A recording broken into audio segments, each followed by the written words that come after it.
for the thousands in attendance and the millions watching around the world. Ladies and gentlemen, let's get ready to rumble! Yeah. What's up? It's that boy Coach Malachi Williams in the building. We back. New Media Today USA Boxing. We are back.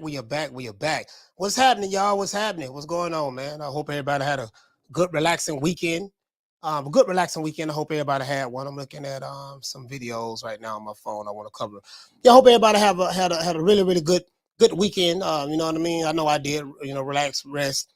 You know, got the hell away from the computer. You know, well, not really. I was still editing videos, editing shows, and dropping videos during the weekend. But you know, it is what it is. I may switch it up a little bit. I may take some days off during the weekend and stuff like that. Being that I was sick and I did shows while I had COVID, I was like, man, I need to get a break from this shit a little bit.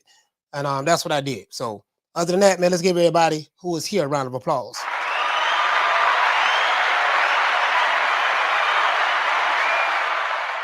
Yeah, shout out to Knockdown 305. Salute to Knockdown 305. Dr. Paul Evans, Little Green Eyes Peas, my sister Lisa Bells, Haleen, everyone in the chat. You know what I mean? Real talk, what's happening? We're going to make it do what it do. Yes, sir. Let's get into the show.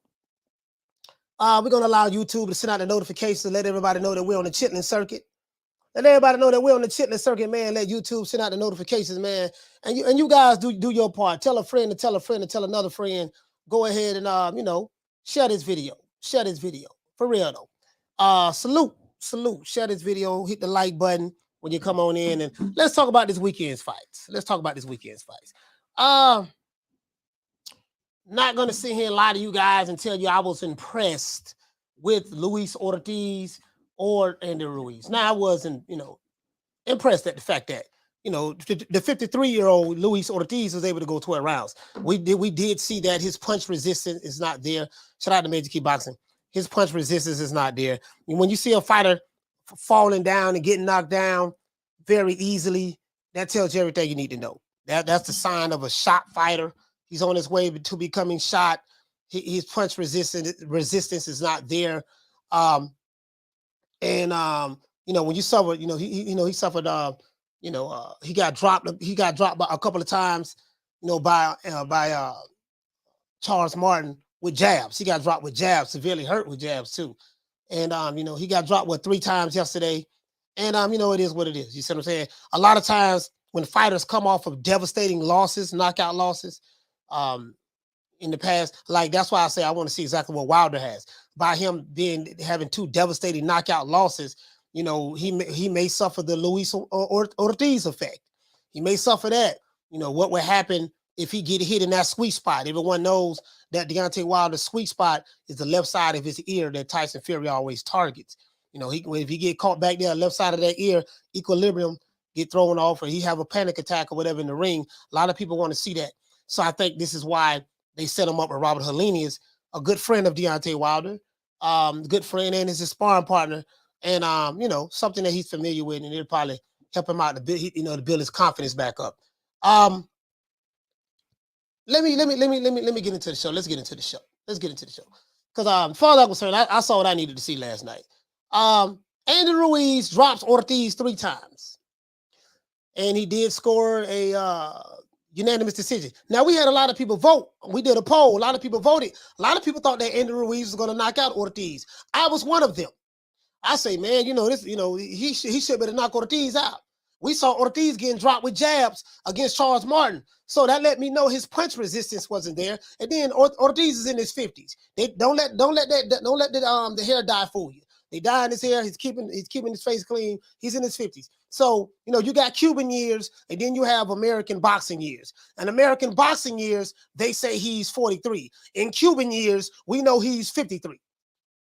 We got to see that Cuban birth certificate. That Cuban birth certificate tells the story, right? It is what it is. The boogeyman of the division, so they say. Anyways, let me get the super chat out of the way. I saw what I needed to see. Shout out to Capone. Hey, okay. Dropping that $2. Bam, super chat on your boy. Hey, Leroy. Super chat received. Playtime's over, boy. He said 16 months of inactivity. He said PBC stopped the Thriller F. Stop the Thriller F. Yeah, see, I guess you're talking about Andrew Ruiz. Was it 16 months since he last been in the ring? Down from the bar, there's a platform stage. People pimping, sharp as razor blades. Shout out to Thomas Jones. Shout out to Thomas Jones. Yeah, you guys know when I say the boogeyman, it's a joke over here. We laugh at that boogeyman shit because we looked up, we pulled out Buddy's resume, and his resume is hot doo-doo. So we ought to know what time that is. We know the boogeyman of the division that came from Deontay Wilder. Deontay Wilder was the one that labeled Ortiz the boogeyman. You know what it is when when certain fighters fight other fighters that they know, set up fights and that they know that, yeah, man, I'm gonna knock this dude out. They always try to hype the fighter up. They give him these catchy names. Boogeyman of the division. He's Superman. Everybody afraid to fight him while ignoring the fact that he's turning down $7 million offers from, Joshua to fight him and stuff like that before Andrew Ruiz. When it fits the narrative, we got to build the character up. And when it doesn't fit the narrative, we have to tear down the truth. And that's pretty much what it is. There was nothing boogeyman about Ortiz. He was never the boogeyman of the division. Never. When nobody scared of that. When nobody scared of that old ass motherfucker. Know what I mean? But it is what it is. It's a good marketing tool. But let's get into the show. Now, Esau Cruz. Now, go Esau Cruz, boy. Now, I ain't gonna lie to you now. I remember before Esau fought Tank, I remember Leonard Ellaby laughing at the press conferences before the fight. He was smiling. Yeah, Esau Cruz is, he's a hell of a challenger. And he was laughing and kikiing. I had the receipts.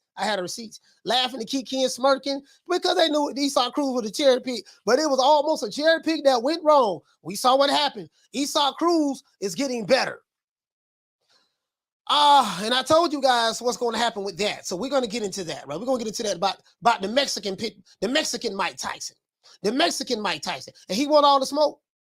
Is El Rayo a hype job? I would have to say yes. He is a hype job. He's a young man. He got a long way to go, but he is a hype job. They were hyping him up too big, hyping him up too fast, and then when he got in there with some real comp, a guy who he was heavily favored to beat. I think that, if I'm not mistaken, I think that El Rayo, let me look that up. I want to see what the odds were in that fight. I think the odds were, because he stopped El Rayo. He stopped El Rayo. You know what I mean? He stopped Venezuela. Now he stopped him. A lot of times you can't be putting these jitterbugs in there too fast with other people, man. Let's see. You can't be putting these jitterbugs in there too fast with other people, man. That's what happened. Andrew Ruiz scored 3 knockdowns in a unanimous decision victory against old man Ortiz. Andy just set himself up to face the winner of Robert Helenius versus Deontay Wilder in this WBC title eliminator. Yes, you did hear that right. 4 PBC fighters are in a title eliminator. How convenient. The thing that jumped out to me was Ortiz's lack of punch resistance. He's simply too old to be in the ring at this point, in my opinion. He boxed pretty good. He boxed all right, but he ain't gonna never win no title. Well, he done won 7 in his career. He won 7 featherweight belts, but that's neither here nor there if you want to count those. But when it comes to real titles, he's never won one and he never will win one, right? Even though he dyes his hair, we can tell every bit of 53-year-old King Kong Ortiz that time has passed him by. He's been around since he was around with Jesus in the Last Supper. He had a fight with Judas over a piece of fish. Andrew Ruiz Jr. should have stopped Luis Ortiz, but he couldn't. So that tells me something about Andrew Ruiz. He came in looking like the tugboat last night. Looked like if he throw his ass in the Pacific Ocean, he'll just float. But it is what it is, right? At the press conference, at the weigh-in, I noticed he was sucking his stomach in and lifting his chest up and doing like this here. But when you saw his ass in the ring last night, guess what? That stomach wasn't sucked in. He needed to get the oxygen in that big blubber body of his. The fact that Andrew Ruiz went 12 rounds with a mummy tells me everything that I need to know about the fight.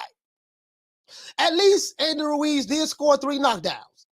Now we have to see what Deontay Wilder's punch resistant will be when he fight the tomato can and sparring partner, and his good friend Robert Helenius. Because Robert Helenius, this is a layup for Deontay Wilder. Deontay Wilder should be able to put Robert Helenius to sleep. He's not that good. I don't think highly of him myself. And he's a hype job. He's a PBC hype job. And while this is a good setup, he doesn't have any defense. He doesn't know how to parry. He doesn't know how to slip and counter. None of that. He's going to be right there to be hit. I saw both of his fights with what the dude named the other hype job they got over there. What the other white dude named? The Polish guy. As a matter of fact, let me look him up. Let me look him up. I forgot what the dude named. What the dude named Robert Helenius just fought. What the dude named Robert Helenius just fought? They were hyping him up. Oh, Kalnaki. What is his name? Kalnaki. That dude. Adam Kalnaki. I remember when the way Nessa Gills of the boxing boys, he hypes up everything PBC. If it's a PBC fighter, he puts the hyperbole times 10 on them. When it's a non-PBC fighter, he shits on them. So, but it is what it is. But I remember watching this show one day, right? He was hyping up Adam Kalnaki. This before he lost. Kalnaki. Like he was the next version of Rocky Marciano. I remember that like it was yesterday, right? But anyways, Isak Cruz. Let's move on to my dog, Isak Cruz. You guys know I picked Isak Cruz to get knocked out by Tank Davis in 3 rounds. Not only did he not get knocked out, he had Tank Davis running around the ring on his bicycle. Like, listen, and he buckled him a couple of times on the ropes. Pitbull wasn't playing. I saw Pitbull eat an uppercut from Gervonta Davis, and his head didn't even move. He ate it. He ate it like a hog head cheese sandwich, and he looked at Tank, and he was like, "Man, that's all you got, Puto? That's all you got?" I took this fight on a 5-day notice. Of course, it wasn't 5 days. I'm just being facetious. I took this fight on a 5-day notice. This all you got?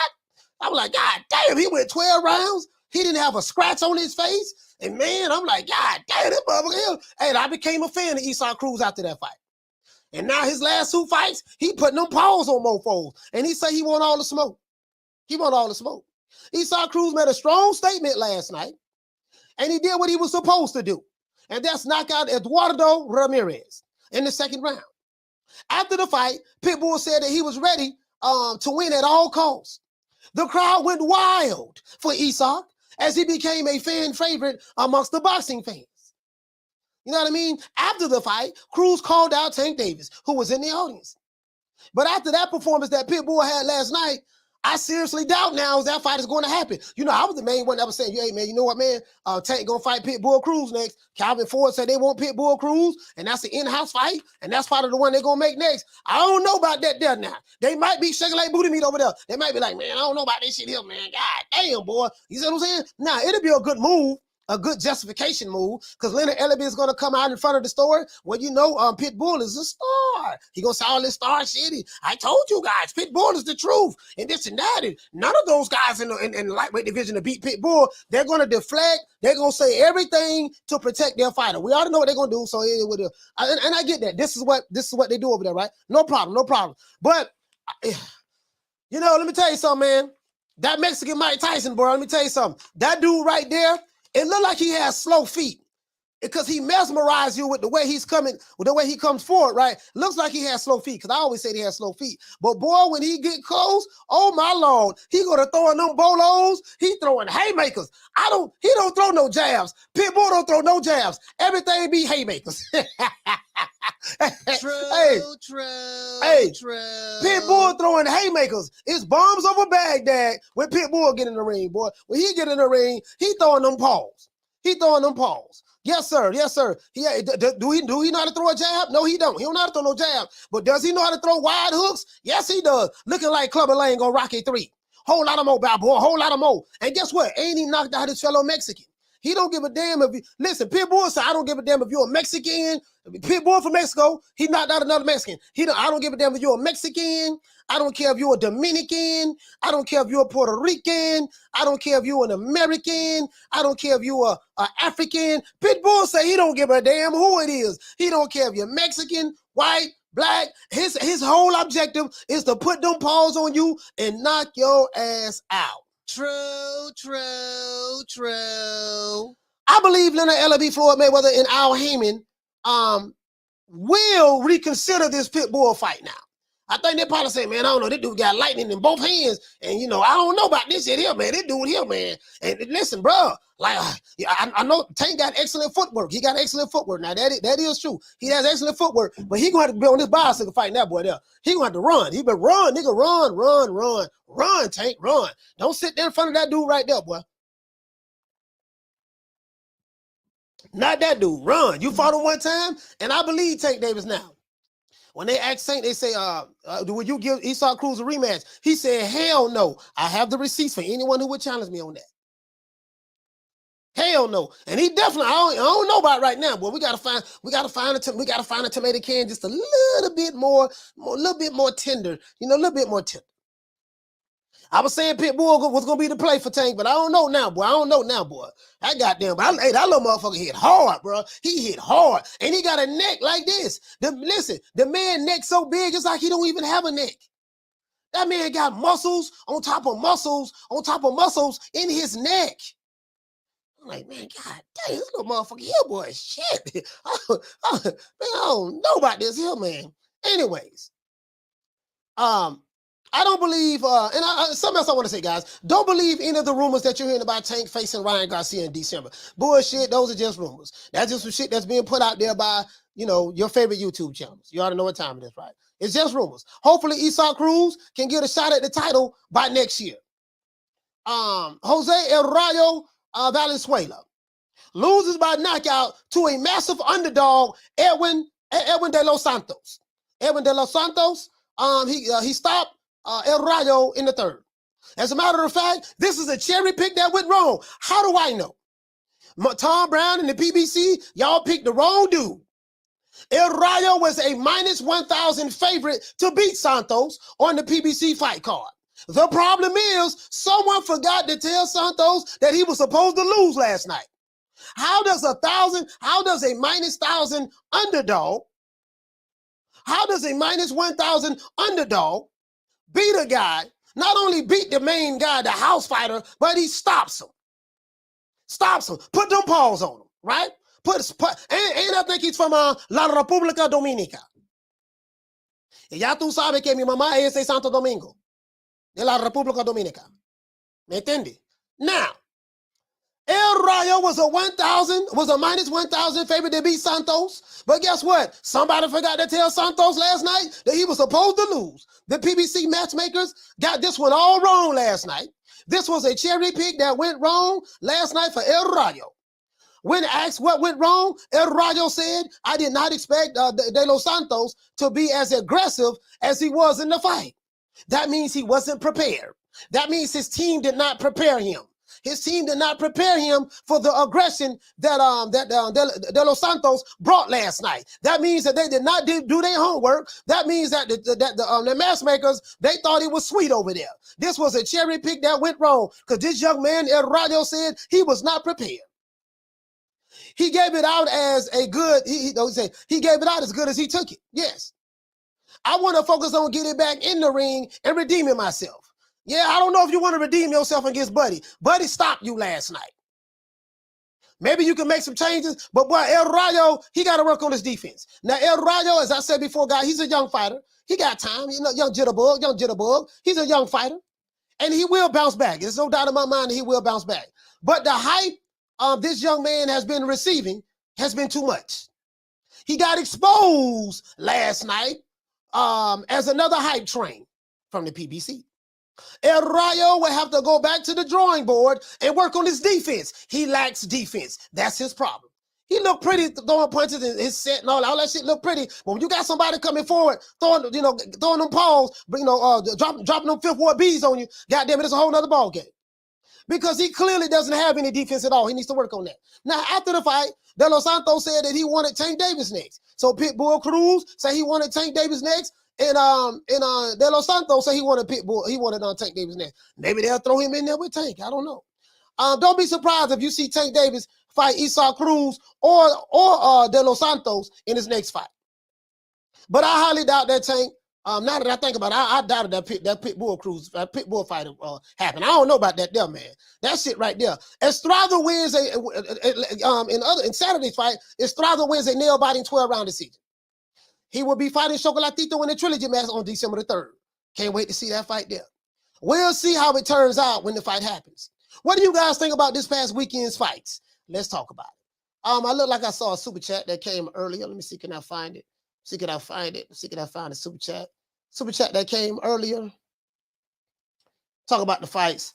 Shout out to No Pico J. Hey, okay. Dropping that quarter of a bam dub on your boy. Hey, Leroy! Super chat received. Playtime's over, boy. No Pico, he say, salute, coach. Rayo ruined my parlay. Yeah, man, he ruined everybody. He said Cruz wants all the smoke. Yeah, he want all the smoke. Down from the bar, there's a platform stage.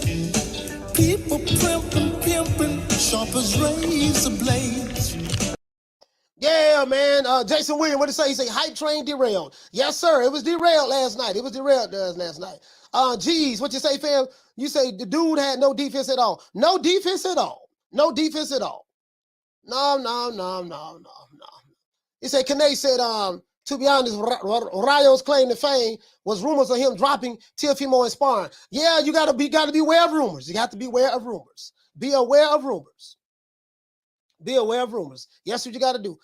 Cool Boy Curry say Rayo stay away from Pitbull. Yeah. Stay the hell out. Yeah, listen, they not putting him in there with Pitbull. That goddamn Mexican Mike Tyson boy. Listen, that Mexican Mike Tyson a motherfucker, bro. I don't know about that boy. Shit. Hey, that Mexican, that boy hit hard, dog. He throwing bolos now. He throwing bolos, and he can take a punch. See, you know the disturbance. This is the problem fighting someone like a Pitbull Cruz. The problem with fighting someone like a Pitbull Cruz, he has very sneaky and deceptive speed. And by him being so short, when he throws his punches, he throws with a lot of leverage. He's gonna go to the body if he can't get your head, right? And he's a patient fighter. He don't throw jabs now. He throws those looping shots, and he's really good at throwing the bolo punch. You know, Canelo throws that bolo punch through. The bolo punch is a hook / uppercut combined into one. It's like throwing a hook in an angle. You know, throwing a hook in an angle like that there. And Pitbull Cruz throw them bolos. He be throwing them bolos. That's where that term comes from, throwing them bolos. He be throwing them bolos, dog. He be throwing them bolos, but I don't know. Well, shit. Nigga, please. That little motherfucker right there, boy. He like a little Tasmanian devil. Fast go. Yes, sir. Listen, he say Santos came in and won as an underdog, plus underdog. Hey, man, look here, man. Bro, look here. Santos came in that mug. Listen, they were sitting there laughing, kikiing. They were laughing and kikiing. Oh, yeah, you know, El Rayo, he 1,000. He a minus 1,000 favorite. Don't worry about it, kid. It's just going to be another walk in the park. De Los Santos, like, yeah, well, you know, I think he's from La República Dominicana. And De Los Santos, like, wait, what's going on? What's going on? Why they over there laughing and kikiing? Yeah, look here, kid. Check this out, man. You a minus 1,000 underdog against, I think you like plus 700 against him. No one's expect you to win. You're just here to make the kid look good. I'm just here to make the kid look good. Oh, wait. So what y'all saying? Look here, kid. We brought you here to lose. El Rayo is the future, is one of the future cornerstones of the PBC. We brought you here to lose. Y'all brought me here to lose? Man, y'all got me, hey, De Los Santos, man, y'all got me fucked up. I'm gonna beat the brakes off this jitterbug, man. Not only am I not gonna lose, I'm gonna stop his ass in 3. If you want to make money with me, bet that I stop jitterbug in 3. True. I'm going to stop him. Not only am I going to beat him, I'm going to stop him. Not only am I going to beat him, I'm going to stop him. You going to stop him? El Rayo? You ain't going to stop me, El Rayo. Shit, me. Who you think he is, DJ Quick? No, huh? No, I ain't saying Kid Capri? I didn't say that. Oh, you must be Jimmy Walker. Blue, you ain't nothing. You don't deserve nothing. You don't get nothing. You get what I give you. I got a contract between me and you that say you do what I tell you to do. Therefore, shut the fuck. Don't say nothing. Don't speak to me. Don't look at me. I just want money. You know, I just said. Blue, if I raise up, gonna be trouble. Don't walk it off. Yeah, you know, that's what happened when cherry picking go wrong. You know, the PBC have a habit of doing that too. Sometimes they be picking them cherries, dog, and them cherries be coming to fight that day. You know, the cherry, they be picking them cherries, and somebody forgot to tell the cherry that he was supposed to lose. Hey, look here, cherry, check this out, dog. You know, we got you. You know, you're a massive underdog. Let's go in there and do your best. And then when the cherry win, damn, man, you won the fight, man. You was supposed to lose. I was supposed to lose. Shit, y'all forgot to tell me that. I didn't see that in the contract when I signed the contract. I got a contract between me and you that say I'm gonna put these paws on this hype job that you got me in the ring with. It didn't say nothing about I was supposed to take a dive or I'm not supposed to make it a tough fight. If y'all didn't do your homework on me, that's your problem. Shout out to Jaime Rivera. Hey, okay. Jaime Vasquez, sorry about that, for dropping that quarter of a bam dub on your boy. Hey, Leroy. Super chat received. Playtime's over, boy. He said Rayo got to change trainers. Celia knows one style, and that's the David style. Rayo needs someone that's going to teach him some defense. Yeah, he has to know defense. He has to know, he got to know how to catch and shoot. He got to know how to parry. He got to know how to, he got to know how to slip and counter. They're like certain things. He got to know how to block. You know what I mean? Like certain styles of defenses that he can learn. Parry, catch and shoot, block. You know what I mean? It's a couple of them. I think like 5 different defensive styles. Yeah, he ain't got no. You know what I mean? He got to work on that defense, man. He got to work on that defense. Can they say I don't think Haney wants no parts of Pitbull? I don't think Ryan Garcia wants no parts of Pitbull. I know your angle, Kane, but I know your angle. I don't think Ryan Garcia want any parts of Pitbull. I think he gonna mess that pretty face up. He gonna mess up that pretty face on Ryan Garcia. I don't think this guy right here can beat Pitbull. I actually do cuss a little. Do you? Also, yeah. What's your favorite curse word? Probably fuck. Not that guy. Gonna knock the man. I think Pitbull gonna knock the mascara off his ass. Anyways. Let's see. Garcia been too quiet. Okay. All right. Let's see. I'm gonna talk to the people in the chat.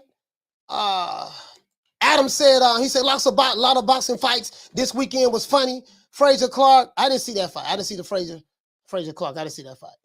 Yeah, I didn't see that fight either. I don't even know how to pronounce that name. Yeah, I didn't see those fights. I didn't see them. Anyways. Man, can they say Ryan chasing Tank?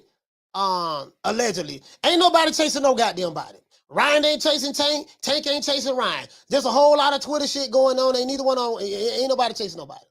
I know you think Ryan Garcia a killer, but he not. He not. I know you think he a killer. He not. He ain't chasing nobody. He ain't chasing no Tank. Ryan gonna do what he always do. He gonna call people out, and he ain't gonna fight them. He gonna call them out, go on TikTok, take a selfie, put some makeup on, put his ride light on, and that's about as far as that shit gonna go. He ain't fighting nobody. Him and Tank ain't fighting no goddamn body. He say, Coach, top ranked matchmakers way better than PBCs. I don't know who got the better matchmaking. I don't know who got the better matchmaking. All I'm saying is the matchmakers last night, they miscalculated a couple of things, you know, as it relate to El Rayo. You know what I mean? They didn't do their homework. The matchmakers didn't do their homework last night. As a matter of fact, let's do this. Let's do this, guys. Hold on. Let's pull Buddy up. Let's pull him up right here. Let's see. Let's pull him up right here. I want you guys to see this, because I'm not making this up. Look at this here. Look at him.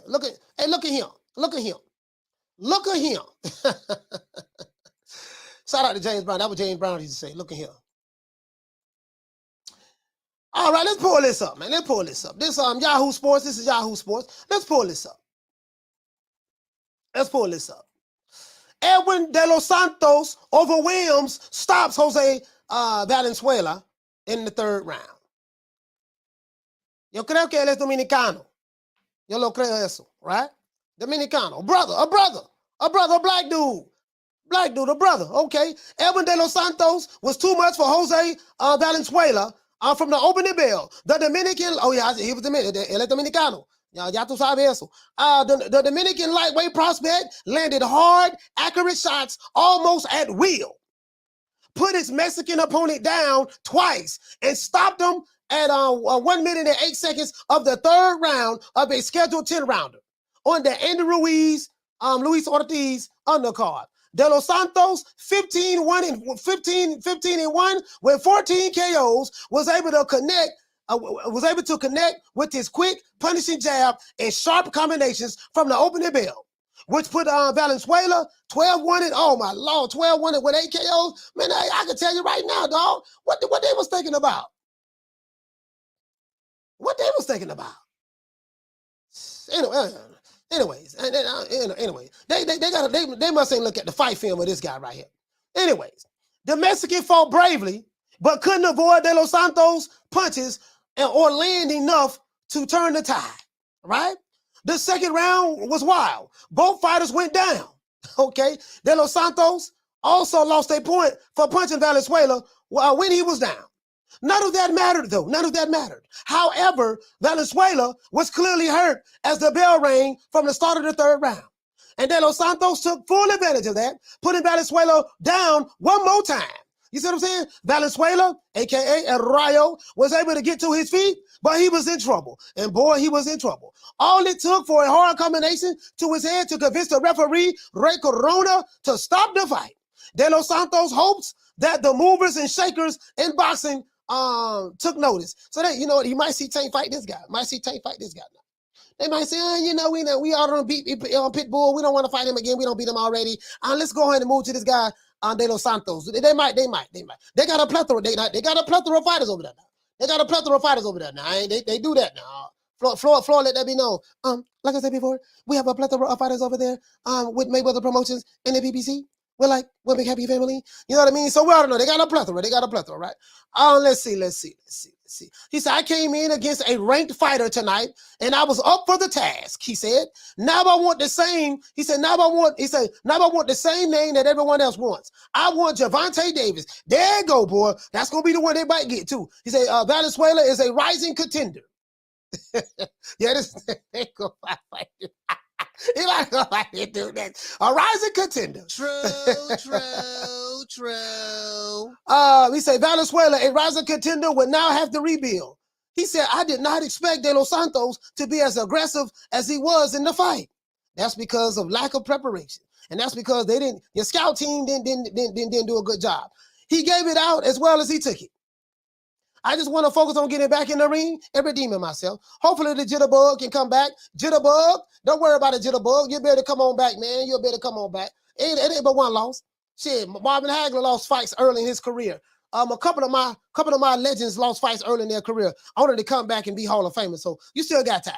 Just next time, just make sure you do your homework, work on your defense, and work on how to handle a pressure fighter. If you're fighting a pressure fighter, you better have some goddamn defense you bring to the table when you're fighting a pressure fighter, or the same thing will happen to your ass again when you got knocked out, you got stopped, again. So learn some defense. I don't know if you need another trainer or not. I don't know. But we'll see. Now let's go on over here to the Yellow Brick Road. You know what I mean? My man. Then we're going to go to Andy Ruiz. We're going to go to Andy Choo-Choo Ruiz. Andy Choo-Choo Ruiz. Goddamn Andy Ruiz looked like a goddamn the Goodyear blimp last night. Shit, anyways.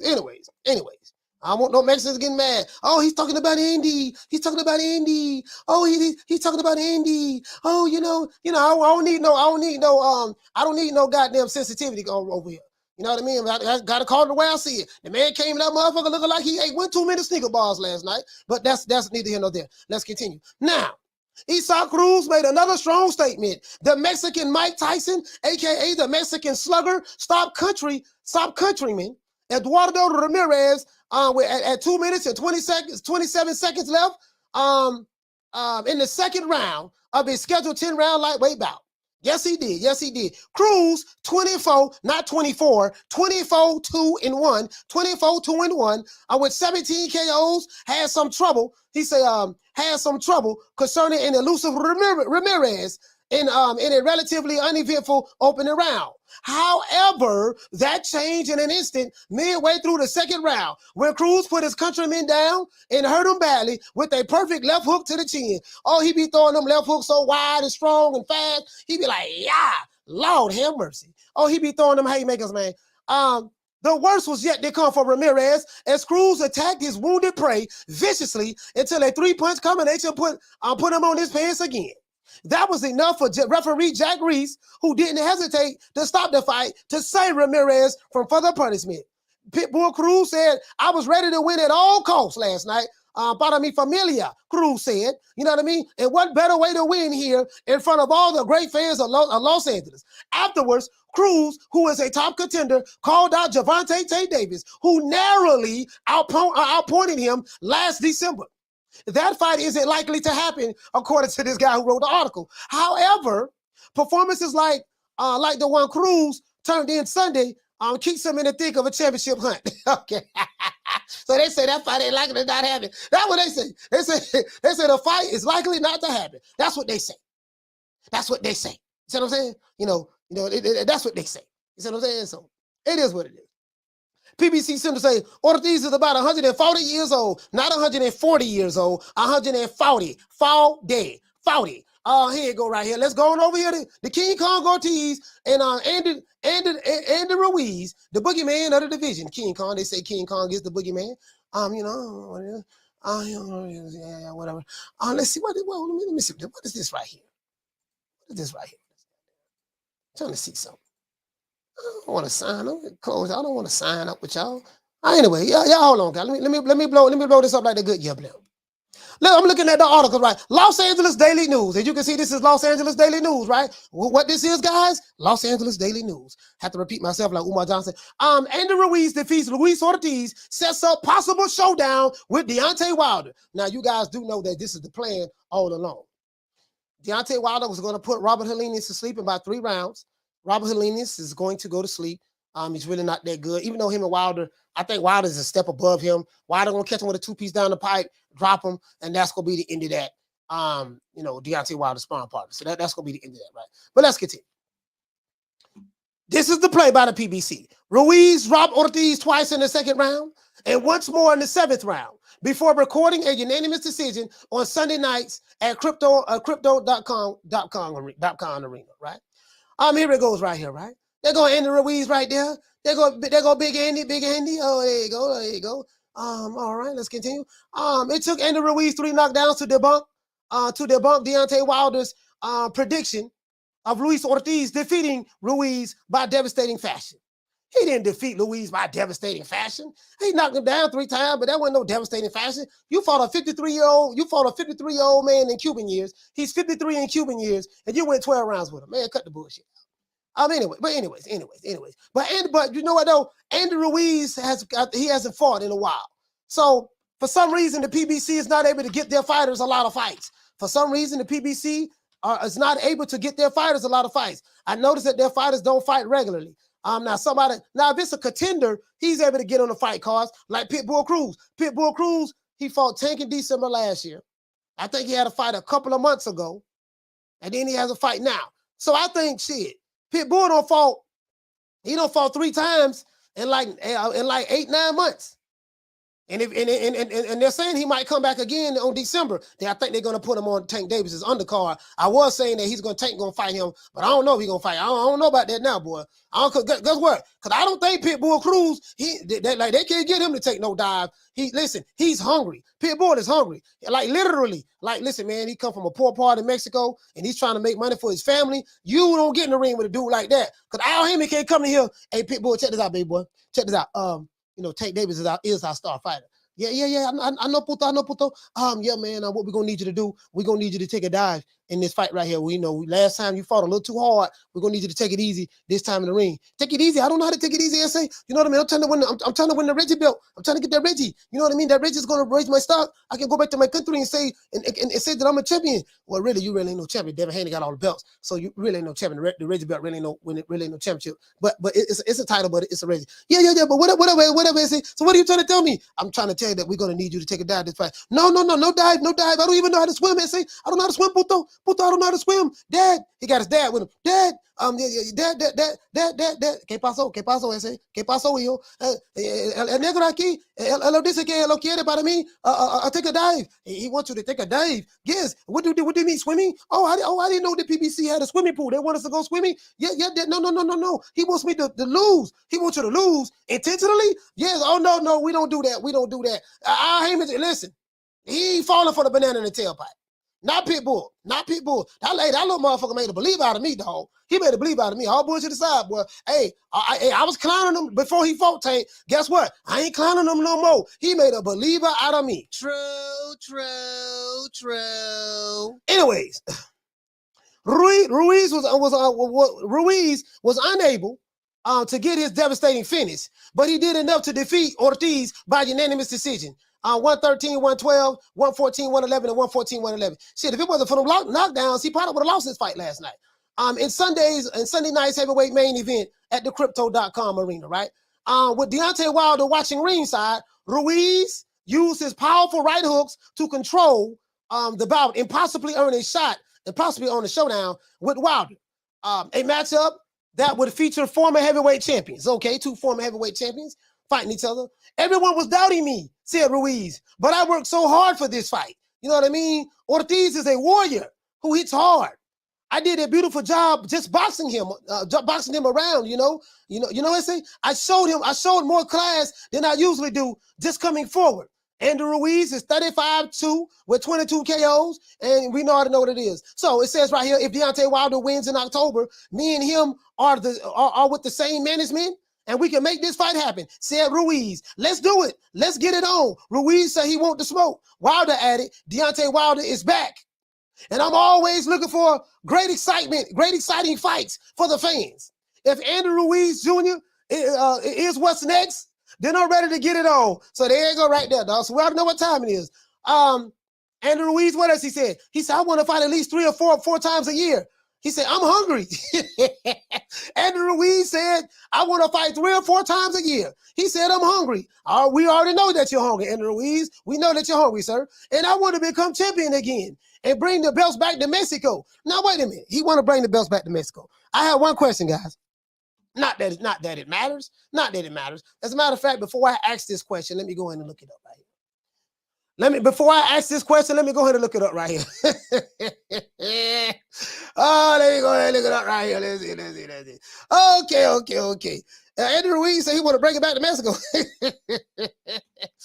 Andrew Ruiz is an American, though. True. See, this what I be telling you guys. You guys be like, y'all, man, you be disrespecting the Hispanic fighters who was born in America, man. Y'all don't count them as American. I say, no, they don't count themselves as American. I told you guys this last week. Anytime you have an Hispanic fighter that's born right here in America, they don't claim America, they claim Mexico. Andrew Ruiz was not even born in Mexico. I go by what the birth certificate say. What the birth certificate say? The birth certificate say that he is from California, Imperial, California. That's what the birth certificate say. So that's all I'm saying. That's all I'm saying. He grew it. That's all I'm saying.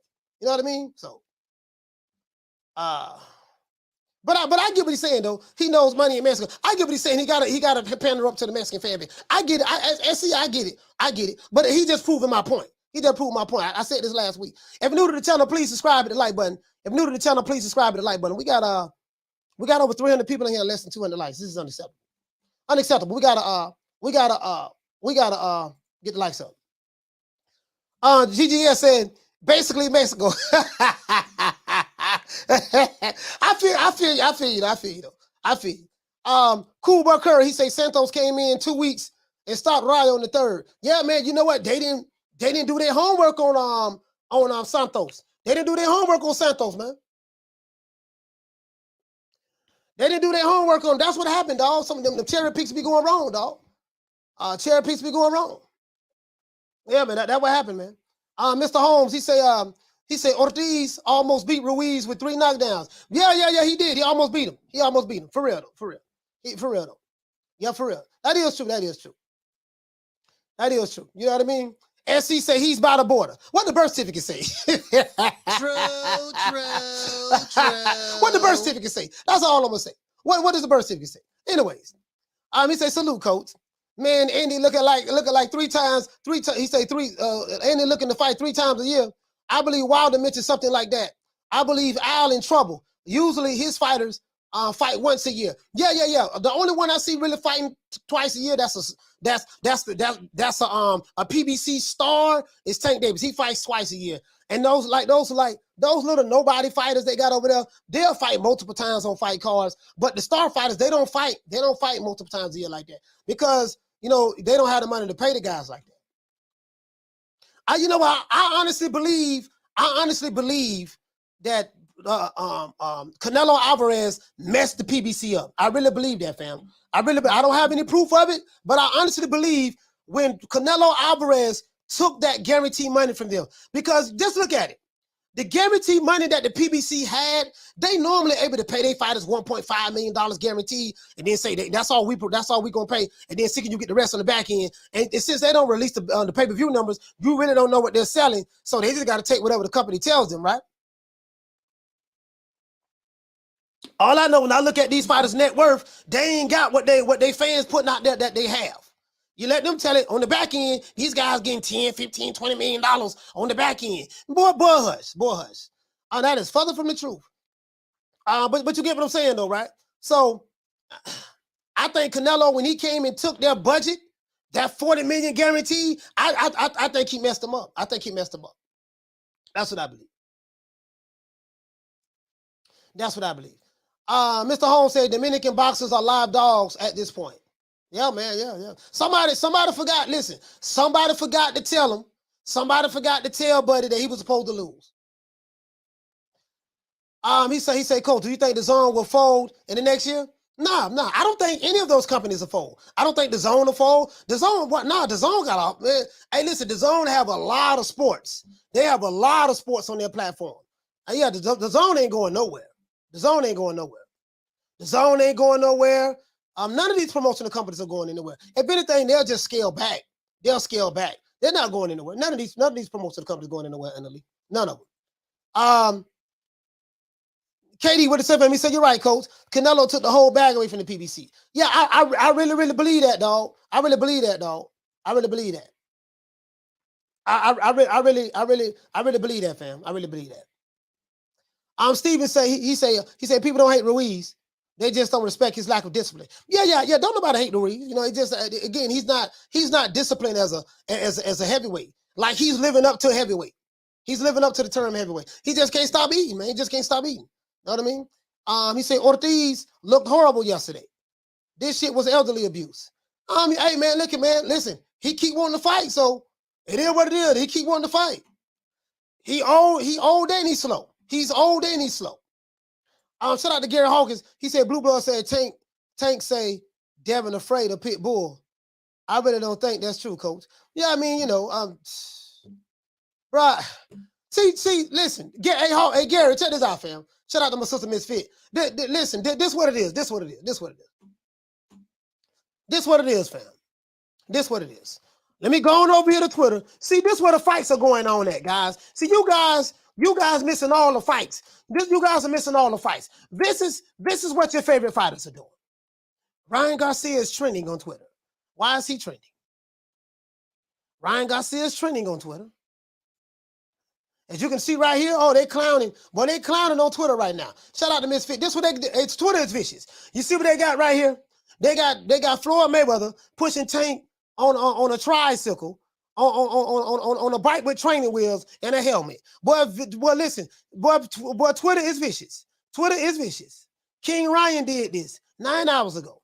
Twitter is vicious. Boy, they don't even play on Twitter, boy. Let's continue. Why is Ryan Garcia trending? Ryan Garcia is trending. If you want to see some fight, they go that Pit Bull. There you go. Hack up. Oh, Lord, have mercy. Hack up.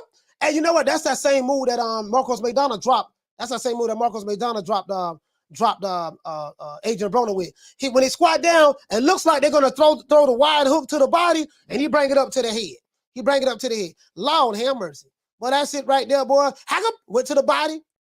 He don't throw no jabs. Hack up. You see, he don't throw jabs. Listen, Pit Bull don't know what a jab is. Pit Bull Cruz, I think it's obvious that he does not know what a jab is. He don't know what a jab is. So can anybody teach? Listen, can anybody teach Pit Bull how to throw a jab? He does not know how to. He don't know what a jab is. He needs to learn how to throw a jab. He gonna need that now if he go fight. If he fight Tank Davis again, he better know how to throw a goddamn jab. At least know how to do that. But anyways, that boy gonna break some ribs or something. See, Ryan. See, this what's going on. This what's going on with your boy. This is going on. Let me go ahead and blow this up. This what's going on. Your favorite. This what they doing. This what the top fighters in the lightweight division are doing. Some of these guys. Yeah, you know, truth every time. 22 hours. Montiteo. Okay. What he said right here. He said, I see that picture. I know exactly what's going on. You aren't talking to someone naive. It's just funny to me how much of a coward you are. You want every advantage. He's talking about Tank. And they showing Tank right here. Like Ryan Garcia's trolling Tank. This what it is. He said Javante gonna weight drain himself. Damn, I don't know if this picture Photoshop, but damn. So Ryan Garcia, this is the only thing that you see. This is the only thing that you see. Well, this is Tank when he's not training. So here you go right here. Ryan Garcia is trolling Tank Davis right now with all types of memes. This what he's doing. This the fight they got going on right now. This the fight they got going on right. This Ryan Garcia again. This the fight they got going on right now. This the fight they got going on right now. Ryan Garcia clowning Tank. Let's see what Tank's saying. Is Tank responding back? Let's see. Is Tank responding back? Let's go over here to Tank. This what's going on with your favorite fighters. This what it is now. This what it is. But this ball been taking the easy matches, fighting other balls. This is what your favorite fighters are doing. Leonard Ellaby has spoken. He said the last thing your hating ass should be concerned with is how much Tank makes. Just know that he makes way more than his comp. And it's not nowhere near close. Yeah, whatever. Whatever. They talk about money talk again. Tank says he's making 5 times more than what Devin is making. So I guess he said he's making $15 million. Nobody believes that. True. Floyd Mayweather, they paying this dude for $15 million a fight, and he got a net worth of $4 million. Don't nobody believe that. Let's continue. Anyways, they talk about money. See, and this is what I'm going to talk about. When they go, Ryan Garcia ain't talking about nothing, and Tank ain't talking about nothing. They online fighting on Twitter. They talking money talk. They online fighting on Twitter. They talking money talk. I got more money than you. I got more ice than you. I'm litty. They talk about everything but fight. As I told you guys before, I care nothing about what your favorite fighter. I care nothing about your favorite fighter, dog. If he ain't getting in the ring fighting the top 10 guys, RIP to Ernie Shavers. Like Ernie Shavers, I ain't trying to hear that shit. You jitterbugs and you old niggas. You old niggas too. It ain't just a jitterbugs. It's them old crusty niggas. I told you guys, stay away from them old crusty niggas. Them old crusty niggas on the internet. Oh, them old crusty niggas is the worst. I can give a young dude a pass because he's young. He don't know any better. I can give somebody like Kane a pass because he's young. He don't know no better. Sometimes you don't know what you don't know until you know it. So he don't know what he don't know until he know it. And he's a fanboy and stuff like that. And he love his fighters and stuff like that. So I get that. So I give him a pass. But them old crusty niggas that's in their 40s and 50s and that be doing all the fanboy stuff and all the hating and stuff. Like the old crusty niggas, they should know better. But they don't. They don't know nothing about boxing either. True. Shout out to Lisa Bell. She said embarrassing, coach. Nobody talk about fighting. No, it is what it is. It is what it is. Shout out to my brother from Brooklyn, man. Y'all missing the building. Y'all missing the house. Brooklyn's in the house. Let's give Brooklyn a round of applause.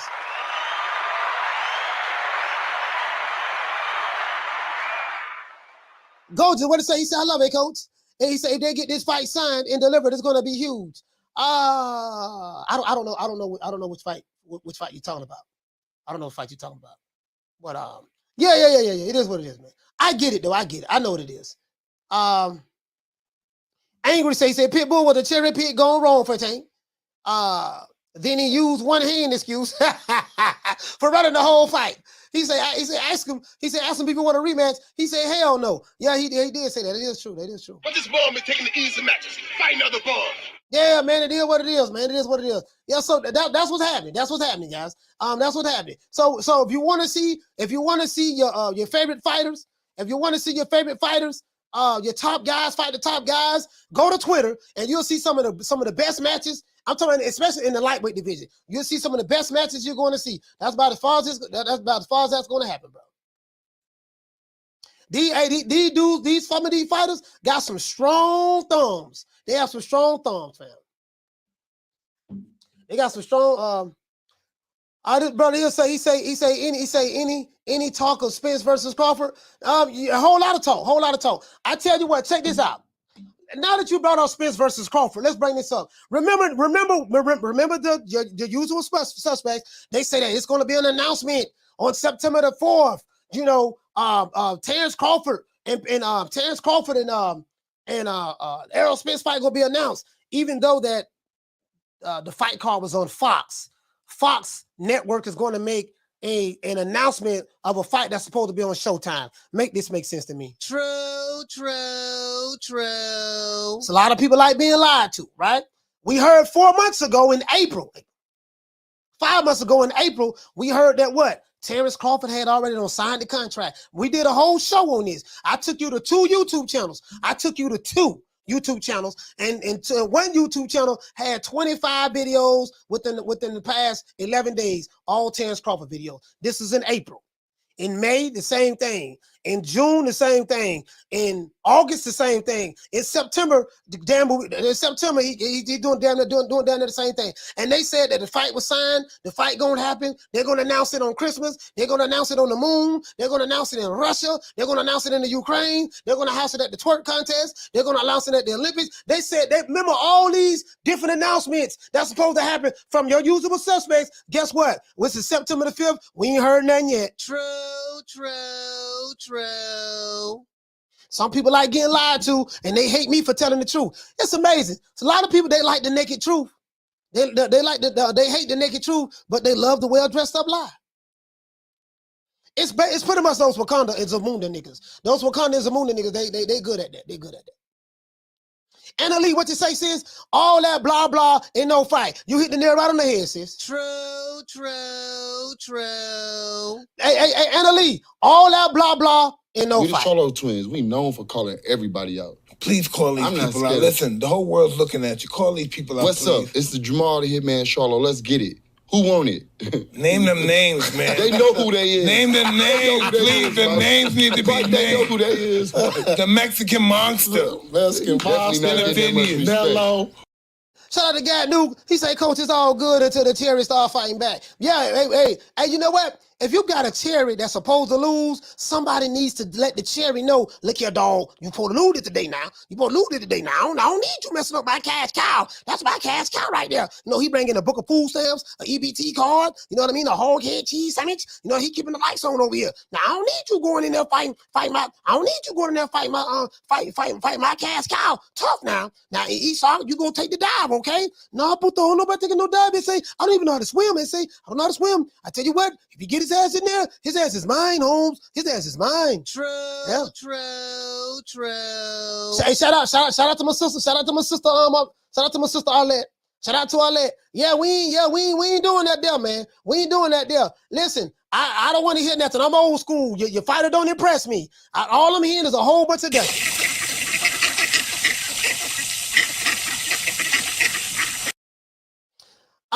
Shout out to Jose Rayo. Dropping that $2. Bam, super chat on your boy. Hey, Leroy. Super chat received. Playtime's over, boy. He say, woo! No more Dominican fighters for me, and say. Down from the bar, there's a platform stage. People pimping, sharp as razor blades. Hey, Jose, you gotta understand, fam. It's like this here, man. You know, we have a plethora of fighters over there with Mayweather Promotions in the PBC. We like women happy family. And who's the next big star under Mayweather Promotions? Ooh, we have quite a few young guns, as I say, you know, and I don't want to leave any names out, but we have a great roster of young talent, and we've been very selective about what we're doing, you know, again, because when you have, you know, an abundance of fighters, it's hard to kind of focus on. When a big fight is to be made, it has to make sense for both sides. No promoter or company is going to put their guy in an event with everything to lose and nothing to gain, especially when we're talking about this. You know what I'm saying? Interesting. Hey, Brian gonna say, interesting. Hey, listen, if I ever interview Brian Custer, the first question, I'm gonna ask about his background, right? And I'm gonna say, Brian, let me ask you a question. When you interviewed Leonard Ellaby, and you asked Leonard Ellaby, who is the next big star coming out of Mayweather Promotions? And he said, woo, yeah, oh, goddamn, I don't know what the fuck that nigga asked me that shit right there. God damn, woo, yeah, dude, it's getting kind of hot in here. Let me turn the ceiling fan on. Brian, do you have any water? Do you have any water? No, you don't have any water, huh? Okay, hold on. Leonard, what's going on? Oh, let me pull out my people. I need to beat Floyd right quick. I need to beat Floyd. Leonard, that beeper is played out. It came out in 1999. Can you answer the question? Oh, yeah, wait a minute. I'm gonna answer the question right now. Woo, goddamn, nigga ask me some tough questions right here. Shit. All right, this is the iPhone. This is the iPhone 6. iPhone, yeah, I think it's iPhone 5 Plus or something like that. Oh, wait a minute. Let me pull out my iPhone 5. Hold on, Brian. Hello, Floyd. Oh, wait. Hold on, goddamn. Hold on. What, we gotta get Leonard right. We gotta get Leonard right. Goddamn it, Brian Custer asking Leonard them tough questions. Name some of the superstars that you have coming up in Mayweather Promotions. Woo! Goddamn, fuck, what the fuck? He asked me to tell this question. Hold on, let me call Floyd. Hello. Yes, Leonard. What's going on, Leonard? What's going on? I'm Floyd. I'm here with Brian Custer. Yes, what is it? Leonard, did you know I'm the best ever? I'm TBE. You know I'm TBE. Leonard, did you know that I broke all the pay-per-view records? Leonard, did you know that I don't believe in making another promoter rich? We have a plethora of fighters over here. Floyd, cut the shit, Floyd. Floyd, he's asking me tough questions. He's asking me, do we have any more stars? And I told him, Floyd, I say, I don't know. I mean, what am I going to say? I'm Leonard. Calm down, Leonard. It's okay, Leonard. Just tell him, just start nigga explaining. Leonard, you do know how to nigga explain, right? You do know how to nigga explain, right? And if that don't work, Leonard, bite your bottom lip. Remember when you was rubbing me down in the corner, Leonard? Do you remember when you was rubbing me down in the corner? Yes, Floyd, I remember that. Yes, remember you bit your bottom lip? Remember that you bit your bottom lip, Leonard? Yes, Floyd. Okay, bite your bottom lip. Bite your bottom lip and just start nigga explaining, okay? Don't answer the question. Just start nigga explaining, okay? Don't worry about that. We ain't got but one bullet in our 38. We got Tank Davis. We ain't really got nobody else. But don't worry about it. But just do that, okay? Leonard, I'm getting a massage. I don't like the way this tenderoni is massaging me. Leonard, I don't like the way this tenderoni is massaging me. I told her that you do a better job than she does. What we're gonna do, we're gonna look at some footage of you giving me a massage so that she can learn how to massage my body properly, just like you used to do when I was a fighter. Okay? Yes, Floyd. Okay, all right, Floyd. All right, goddamn. All right, Floyd. Thank you so much, Floyd. Yeah, yes, boss. Yes. You know what I mean? So he had to start niggas playing. Don't nobody. He can't answer the question. So Brian, I want to ask Brian Custer. Brian Custer, when you asked Leonard, name some of the stars. Who is the next star coming out of Mayweather Promotions? And when you said, interesting, what did you mean by interesting? Listen. That's $1 million question right there. That's $1 million question right there, bro. That's $1 million question. What does he mean by interesting? What does he mean by that? You get what I'm saying? I just want to know. I want to know, like Joe. We got over 360 people in here, and less than 200 likes. This is unacceptable. I want to know. Like, fucking with me, you gonna get knocked the fuck out. I'm a knockout artist, baby. Now, what Leonard should have did, when Leonard was asked what stars he had with Mayweather Promotions, this is what he should have done. I plead the fifth. 5, 1, 2, 3, 4, 5. Anything you say, 5. Go ahead, ask me a question. Did you? 5. Yeah, see, Leonard should have pleaded the fifth because we know it's shaking like booty meat over there, boy. Every time I pull up that roster, boy, I don't see nothing but pork chop bones, hog head cheese sandwiches, mayonnaise sandwiches. Shit. Woo. Goddamn, boy. Hey, look, pickle pig feet. I'm seeing nothing but swine over there, boy. I'm like, boy, ain't got nothing over here. They got one bullet in that 38. So when you got that one bullet, you got to be sure that when you cherry picking, you picking from the finest of the cherries. Because you mess around and pick that wrong goddamn cherry, boy. Well, I'm telling you, hey, listen, it always happened that way, too. It always happened that way. What happened when these promotional companies be cherry picking and sometimes they pick the wrong cherry and somebody forget to tell the cherry that he's supposed to lose? Shit. And listen, look here, bro. It's some fighters just ain't gonna take no dive. Somebody ain't gonna take no dive. I can tell you that right now. But what we're gonna do, we're gonna put some respect on Pitbull Cruz. We're gonna put some respect on his name. For real though. You know what I mean? Because I look at it like this here. If we don't understand the situation, and again, I get it. I get what these matchmakers are doing. But bro, there's no way in here you should have had El Rayo in there with the Dominican monster. They probably looked at it and said, he got one loss already. He got one loss. Yeah, he ain't all that. He ain't all that. And for what I'm hearing that he took this fight on short notice. Yeah, man. So Andy Ruiz, he beat Ortiz last night. He went 12 rounds with a mummy. I can't make this shit up. True. And Andy saying he wants to fight 3-4 times a year. You know goddamn well that ain't the PBC way. Who you gonna fight 3-4 times a year? Who you gonna fight? Like, let's be realistic. Who is Andy Ruiz going to fight 3-4 times a year? He ain't gonna fight nobody on the other side of the street. You know they don't do that. Every time a PBC fighter fight across the street, they get their ass whooped. So so he don't want to do that. You see what I'm saying? You know what? And no, you know what? I take that back. I think they might let Andy fight someone that's signed to another promotional company. But Andy Ruiz, okay, let's look at when the last time he had a fight. Prior to last night, when the last time Andy had a fight? Prior to last night. You know what? That rhymes. That rhymes. Prior to last night, when the last time he had a fight? Andy Ruiz Jr. Let's see. Andy Ruiz, he had a fight. He fought Chris Arreola May of 2021. May 1st, 2021. So that was 16 months ago. He's fighting once every 16 months. And then when he fought Anthony Joshua for the second time, when he lost, that was back in 2019. He took a 2-year layoff. Guess he enjoying the fruits of his labor.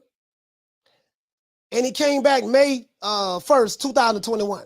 And then he had a 16-month layoff. Then he didn't fight till 16 months later. So I don't know, fam. I don't know. The last time Andy Ruiz fought 3 times in 1 year was 2019. Was 2019. I think things have changed over there. I think things have changed. I don't think they can get these fighters fight dates. And this is what Keith Thurman is talking about. This is what my man Adrian Broner was talking about. They can't get these guys fight dates. Let me talk to the people in the chat. Shout out to Mr. Calderon. Hey, okay. For dropping that quarter of a bam dub on your boy. Hey, Leroy. Super chat received. Playtime's over, boy. Let me say something, Coach. Just tuned in. I paid exactly what that pay-per-view was worth. Not $1, but I still watched it. Yeah. I wasn't buying that last night. That wasn't a pay-per-view fight to me. I wasn't buying that. I pick and choose what to do with my dollars. Let me turn this ceiling fan on. Let me turn this ceiling fan on, guys. Hold on.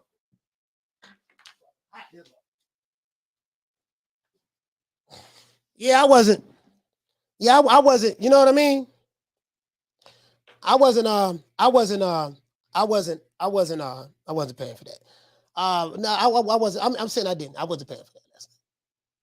Too much money. I wasn't paying for that. And I got the money to pay for. I wasn't paying for that. I pick and choose which pay-per-view fights I'm going to buy. Down from the bar, there's a platform stage.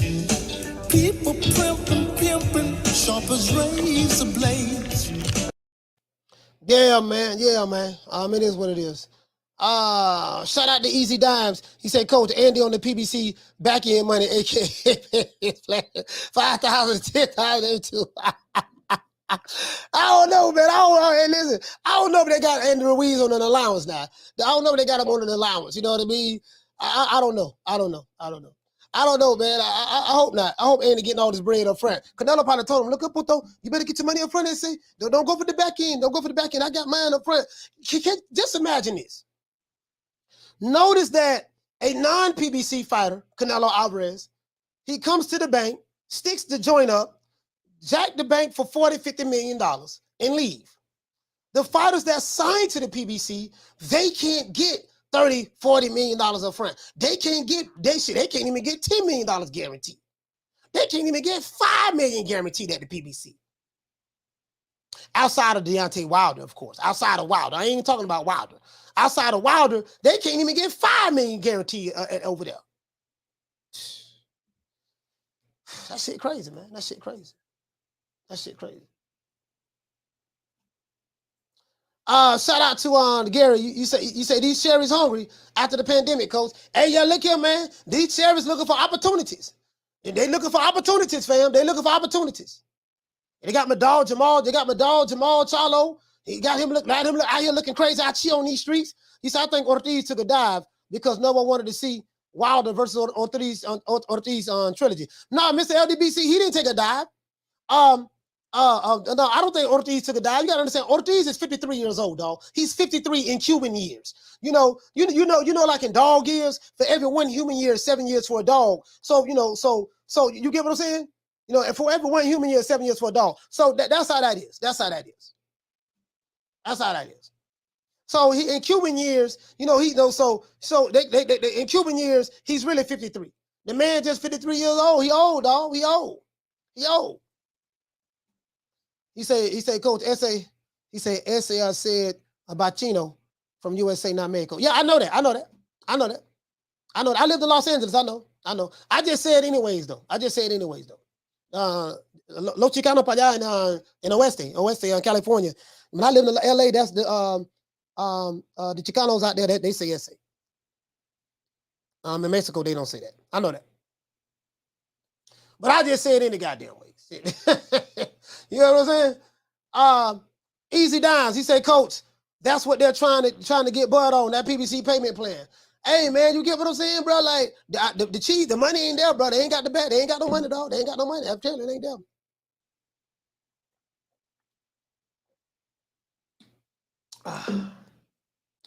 Yeah, man.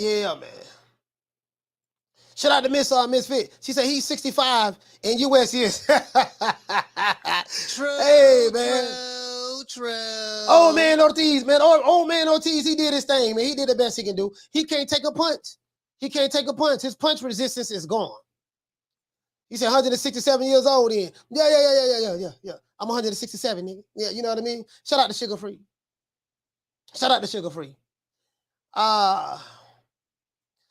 He said I want Spence to sleep Crawford. He's sleeping him now. He's sleeping Crawford right now. Shout out to Mr. 170. He said, Coach is the karma.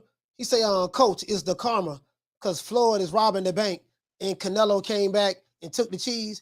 Hey, I don't. He say, oh, I get you trying to say, is this karma? Karma. Brother, the well dry. You gotta understand. Like when you get money from investors and then you spend all the money and the money ain't there no more, and then the network like Showtime, like, look here, baby boy, we ain't finna put all this money up for these fighters like that. The only one we really gonna put a lot of money up for is Canelo. Everybody else, they gotta get their money on the back end. So they got these back end incentive lace contracts. And and Canelo come through like, no, I don't do back end. They say I don't do back end. No, I need mine up front. And Canelo got his up front. That's what it is. That's what it is, dog. Kane, what to say? He say up to Ortiz. Ain't look bad. But then let's show that age. No. I mean he did all right for a 53-year-old. He didn't look bad he didn't look bad to be 53. But other than that, that's it. He just looks slow footwork, can't really get out of the way of shots. Yeah, he don't look bad for 53. I'll say that. He said, Coach, what's up with Rayo getting beat the fuck up? Hey, he ran up on the wrong cherry, dog. He said that boy ain't got no type of defense. No, he don't. That's what Rayo needs to work on. But Rayo is still young. So he have time to come back, and you know what I mean? He got time to come back. He's young. It's only his first loss. It's not the end of the world, but he's going to have to work on his defense. He's going to have to understand how to handle pressure fighters. He's going to have to understand how to handle pressure fighters. Because when if Rayo get in there with another fighter like that that's going to apply pressure to him, he got to know how to fight on it.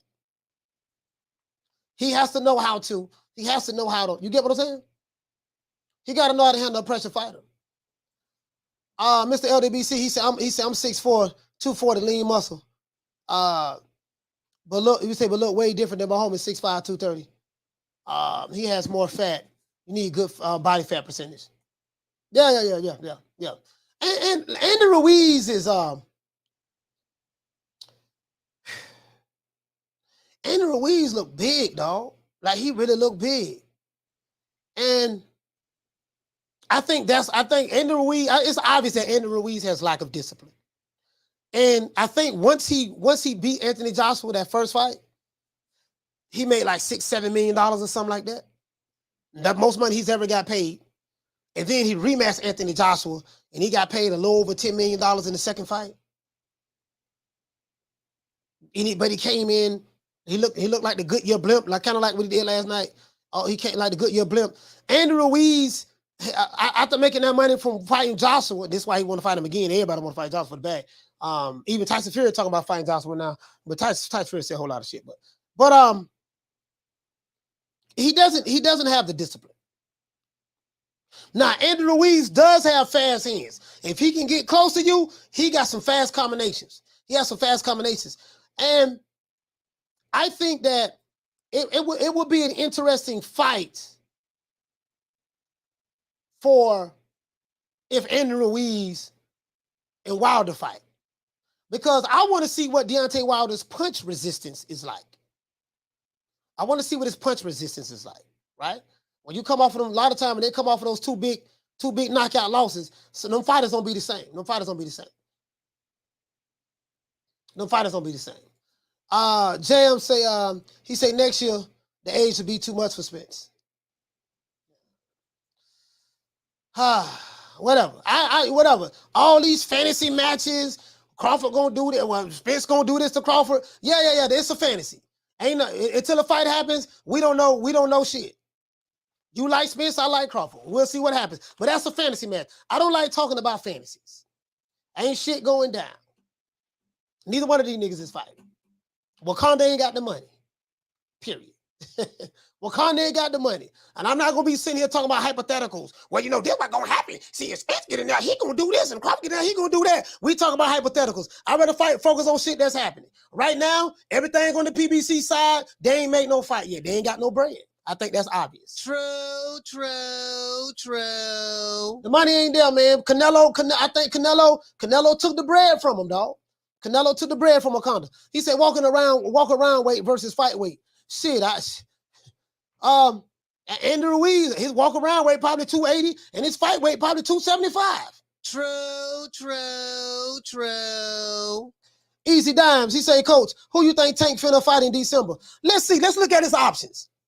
He got Pitbull Cruz in fight. I doubt if they make that fight now. Shit, I still doubt they make that now. They got El Rayo over there. I don't think Benavidez never gonna put him in there with El Rayo. El Rayo ain't ready for Tank. They might put him in there with the dude De Los Santos. De Los Santos, the guy who fought El Rayo. They may put him in there with Tank. They may put him in there with Tank. They may put him in there with Tank. They may put him in there with Tank.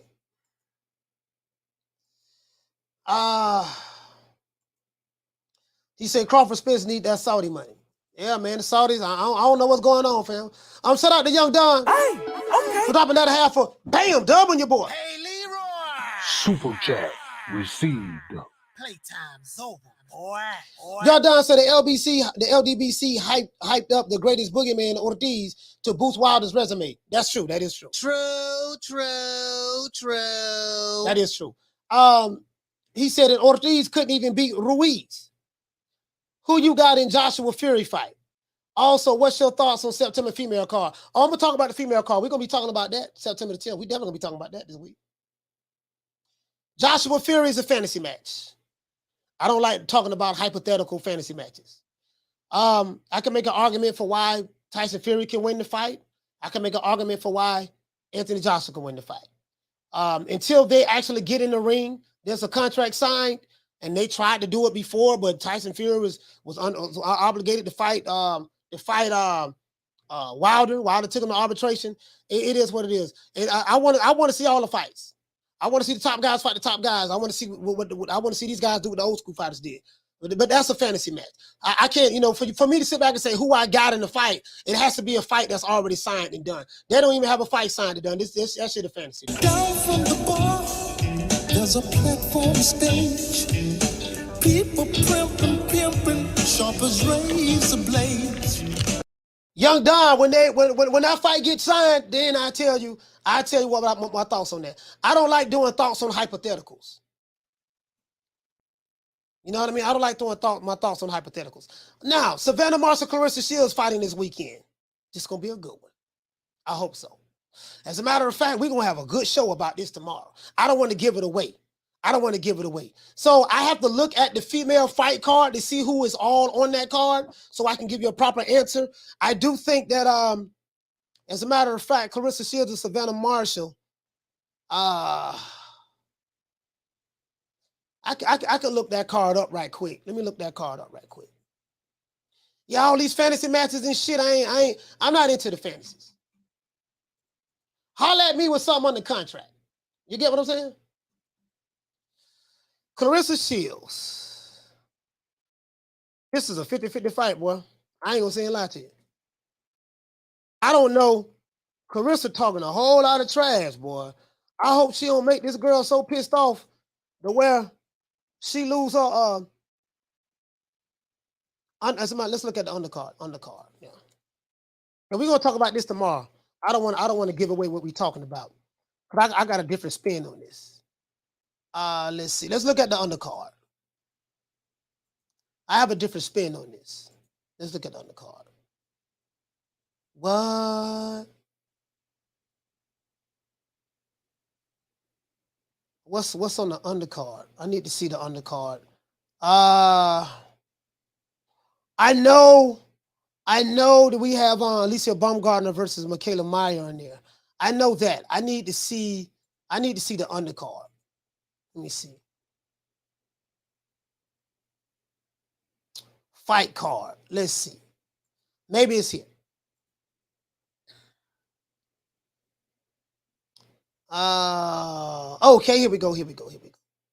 Damn, that's all. They only have. Yeah, the only thing I'm seeing is this. I need to see who all is on that fight card. They have Savannah Marshall, Clarissa Shields. They have this is for Undisputed, of course. This fight is for Undisputed.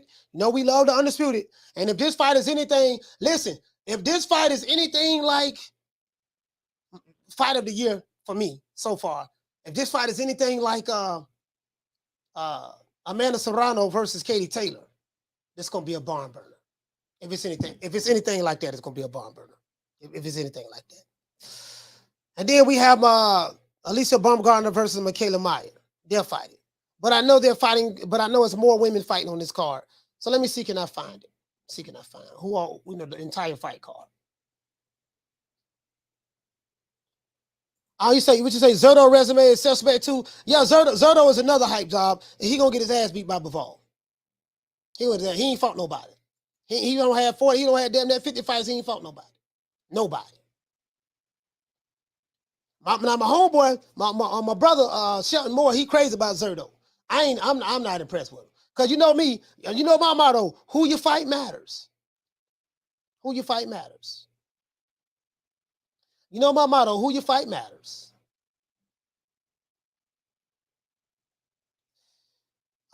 This guy here, he said he was black when he called me on the phone, but he's always rooting for non-black fighters. That's crazy.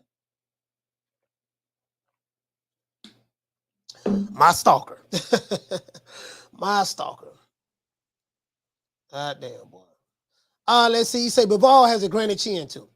You're gonna see that footwork gonna give him problems. That footwork in that jab gonna give him problems. Let's see. I need to see the fight. Okay, here it go right here. Let's see. Can we get everybody on the card?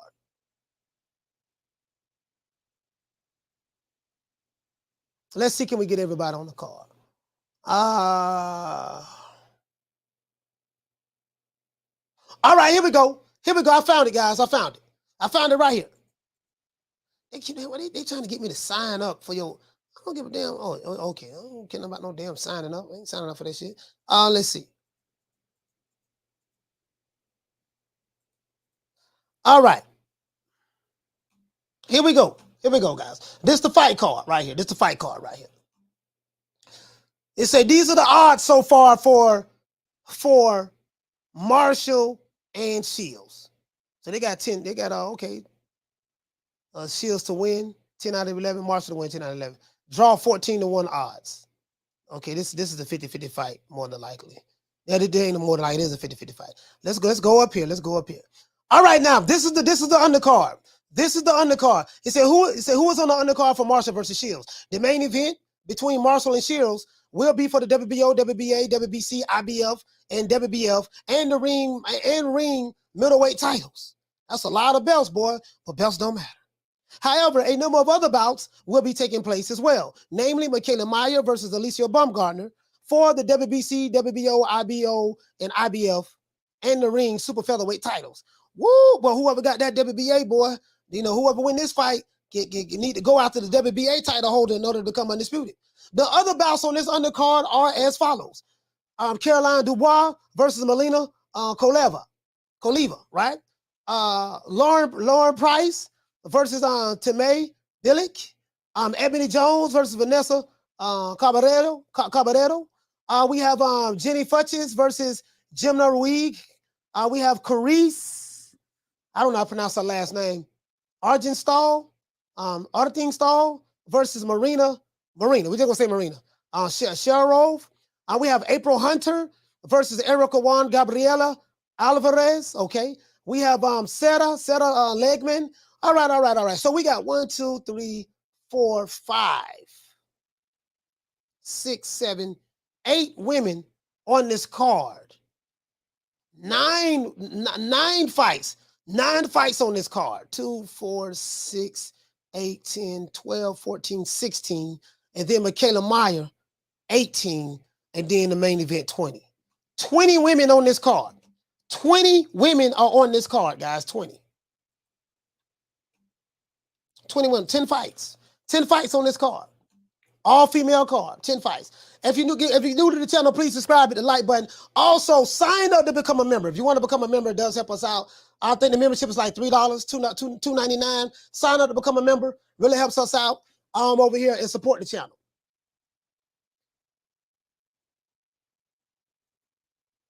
Let me say, Coach, can I get a wrench? I keep getting blocked. Give you a wrench for what? I don't fuck with you. I don't fuck with you, Jason. You don't need a wrench. You don't deserve a wrench. You know what I mean? You one of my stalkers. What I'm gonna give you a wrench for? I won't do that. Y'all ain't gotta block Jason Moans. I don't think they blocking you. If they block you, you wouldn't have been able to send me this. Y'all ain't gotta block Jason. We know who he is. What I'm gonna give you a wrench for? I don't fuck with you.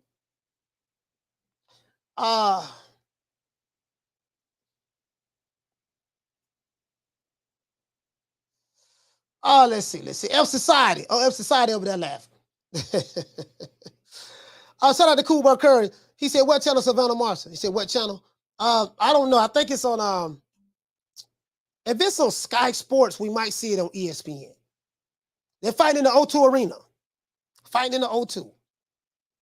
I don't know, boy. I can't wait to talk. I can't wait to talk about this tomorrow.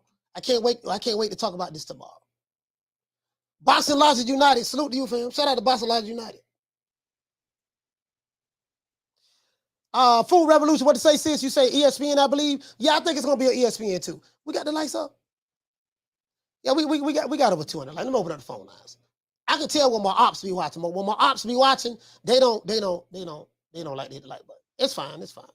It is what it is. I told you, boy. They hate me, but they watch me. They watch us all the time. There you go, right here, man. The Cash App, hit the Cash App too. Cash App down there as well. You know what I mean? It is what it is. Dr. Umar Johnson, talk to him, baby. Talk to him. Hit the Cash App, $FDMG School. Hit the PayPal, International Africans. Yeah, man, it is what it is, man. And as a matter of fact, I want to talk to the sisters out there because we got a message from my brother, Dr. Umar Johnson, and it came from the heavens. And by the way, ladies, and I'm telling you the God's honest truth. By the way, ladies, I'm telling you the God's honest truth. By the way, ladies, I'm telling you the God's honest truth. I had a dream, and spirit confirmed to me in the dream that I'm supposed to have 2 wives. And since it came to me in my dream, it is official and it is authentic. It was approved by the heavens. They will not be the same complexion. because I don't want to be accused of being a light-skinned supremacist or a dark-skinned supremacist. It was approved by the heavens. It was approved by the heavens, ladies. Just know. Shut that soft ass shit up. And the best man Shut to that win. soft. That's some soft ass shit. Shut that soft ass shit up. All that soft talking. I know you can do it, man. You got the. Man, shut that soft ass shit up. It was approved by the heavens. Let's see. We got a call calling in, man. Our first call for the day. Caller, what's your name? Where you calling from? My name is Real Talk, calling from Dallas, Texas. Calling from Dallas, Texas. What your name is, fam? Real Talk. Real Talk. Talk to me. From Dallas, Texas. Talk to me. So, Coach, I got a couple questions pertaining to Davis. Mm-hmm. So, I don't know if you remember leading up to the fight with Cruz, but there was this issue that Floyd Mayweather had with Tank's gloves because he wanted to use Canelo's gloves. Mm-hmm. And halfway through the fight, allegedly, Tank breaks his hand. Yeah. Do you think Floyd Mayweather is to blame for that, having him switch out his gloves? Yeah, his hands were never broke. He never had surgery. He never had a cast on his hand. That was a lie. His hands were never broke. I don't even know where that rumor came from, but Tank did say he hurt his hand, but his hand was never broke. Whoever put that out there, that was a bold-faced lie, sir. But to answer your question as it relates to the gloves, fighters hurt their hands and gloves all the time. What it is was he went 12 rounds with a guy who he was heavily favored to beat, and when it turned out that cherry pick damn near went wrong, they had to come with something to justify why we didn't knock him out. That's all it was. It was just an excuse why I didn't knock him out. Okay. Yeah. You know what? And that's been my position for the past year. Because I'm like, you can't tell me you break your hand, you wobble out the ring holding your hand and whatnot, and it's like, well, let us see. You know what I'm saying? Like, where's the pictures? Where the X-rays at? You know what I'm saying? No, they had a picture. They showed a picture of his hand swollen. They did show a picture of his hand swollen. But most fighters, when they finish fighting, their hands be swollen. Most fighters, their hands be swollen. But the hand was not broken. Whoever put that lie out, that was a bold-faced lie. He broke his hand. He did not break his hand. That's not true. That's not true. Right. Yeah, because that's these main, the Tank Davis, their fans, that's their main point is, he beat him with one hand and this doesn't serve. I'm like, bro, he beat him on the back foot maybe, but with one hand, I don't know, man. That's a good excuse. Yeah. No, that wasn't it. Just Pitbull is the type of fighter you're not gonna knock that. Like, bro, like he made a believe out of me. That dude, when I saw him eat, Tank caught him with a kill shot. He caught him with that same uppercut that he hit Leo Santa Cruz. Oh, yeah, I know exactly what uppercut you're talking about. And Pitbull head did not move. Bro, he looked at him like he was a dirty Muslim, man. Hey, yeah, I know exactly what you're talking about. When they saw that, they knew right then, boy, this dude right here, he's not the average Cherry. And he got on his bicycle, and that's what it was. Caught him with that uppercut, he ate that shit. Mm-hmm. Pitbull was like, man, that's all you got? And he was coming the whole night. Yeah. Man, yeah, nah. Like, I think the fight that really sold me on Pitbull, and yeah, you could say it was an older Gamboa, but man, the way he laid that boy out, that's scary, man. Yeah. It is what it is, man. And, Gamboa was old, but I will say this. Pitbull, I like him. I'm very impressed with him. Real talk. Salute to you, fam. Thank you for calling in, my brother. Salute to you, fam. Yeah, salute, Coach. Yeah, man. God bless. Yes, sir. Dallas, Texas in the house. Con Shiner said there's normal swelling. Yeah. Tank didn't have a broken hand. He didn't have a broken hand. That was a lie. He had a broken hand. But yeah, let me tell you something, man. I said all that to say this. He said Ali used to have hand problems all the time. He gets Novocaine injections between his knuckles in the 70s. Yeah, it is what it is. Sometimes you run across a motherfucker, bap, you hit him wrong, and you know what I mean? It is what it is. Shit, Pitbull probably has swollen knuckles too. Who knows? I don't know. Shit. It is what it is, man. But hey, man. Tank won the fight, but I'm not going to sit here and lie and say the man had a broken hand. He didn't have a broken hand. We ain't seen no surgery. Like, at least with Ryan Garcia, when Ryan Garcia said he broke his hand, we saw Ryan Garcia in the hospital with a cast on his hand, and I think he was having surgery right before surgery. We saw that. They physically showed that, right? They didn't show none of that with Tank, so that's all it was. That was a lie. That was a lie. B. Brown said He said, would love to see Pitbull versus Loma. I actually favor the relentless Pitbull against an Angel Lomachenko right now. Would be a great matchup. Yeah, that's a great fantasy matchup. That's a great fantasy matchup. I don't think Pitbull ain't running from nobody. Bro, he want that smoke. He want that smoke, dog. I may start calling him the babyface assassin. Because he got that baby face, right? He got that baby face. What to say? You say, nah, Pitbull went and played volleyball, coach. After dude look normal. Yeah, that man didn't have a scratch on his face, dog. Hey, Bless, he didn't have a scratch on his face or nothing. Yeah, man, y'all get the lights up, man. Let's get the lights up to 300. We need 80. No, we need 80 likes to get it up to 300. That dude didn't have a scratch on him, dog. That dude didn't have a scratch on him. Bro, like, shit, I'm scared to get in the ring with him. My goddamn self, shit. Well, that little motherfucker can hit, dog. Let's look at a picture of this dude, bro. That little sap sucker, boy, that little sap sucker can hit, boy. That sap sucker can hit. That's what my mom used to say, sap sucker. That's what they say down here in Florida, the old school people. Boy, that sap sucker can hit, boy. Carlos, what's your name? Where you calling from? This is Carlos from California. Carlos from California, talk to me. I wanted to ask you about your opinion on Cruz calling out Haney, and do you think he has a chance putting a lot of pressure on him? Yeah, hell yeah, shit. Cruz, listen, Cruz have a chance with anybody. He got a chance with Tank. He got a chance with Devin Haney. He got a chance with Ryan Garcia. Listen, bro, that dude, Esau Cruz, made a believer out of me, bro. And that little motherfucker hit hard. And by him being so short, his height, you better have a good jab. You better have a good jab. And your timing better be on point to fight Cruz. Because what happens is Esau Cruz, he don't throw, you better have some good footwork. He don't jab his way to get on the inside. Once he gets on the inside and closes the distance, he has like this little slide that he does. And he had this pivot, like he got a feint that he do, right? He got a feint that he do. His defense is very, very tricky because you can shoot the jab at him, I can see Devin Haney jabbing the shit out of Pitbull Cruz because he doesn't have like a lot of head movement, but he times this. He moves side to side like this here while he's coming forward. If you mess around, Pitbull tries to time you. If you shoot your jab out there, let's say he fights somebody that's a southpaw. If a southpaw's coming at him and they shoot that jab out there, he'll slip to the left, and while he's slipping, come with an overhand right. He'll throw that overhand right. He throw that jab, hit a motherfucker on top of the head, bop, and then when he hits you, he come back up with a bolo punch to the body. Man, look here, bro. If you mess around and miss a shot while he's close, and the thing is, the only thing Devin Haney ain't got no punching power. They keep him all at bay. Tank had punching power, and Tank couldn't keep Pitbull off of him. So yeah, Pitbull is a live dog with anybody. I'm not saying he'll beat them all. All I'm saying is that little motherfucker, he made a believe out of me, dog. I ain't gonna lie, bro. Like, I was the first one saying that he was gonna get knocked out by Tank. Shit me. That little motherfucker that made a believe out of me, dog. I'm a big fan of Pitbull Cruz now. He won me over. He won me over. Well, I guess my last question would be: do you think that Haney has a good chin, though? I think Haney could take the punch. You're talking about hypothetical matches, right? This is a hypothetical, and I don't like talking about. Yeah, because he said.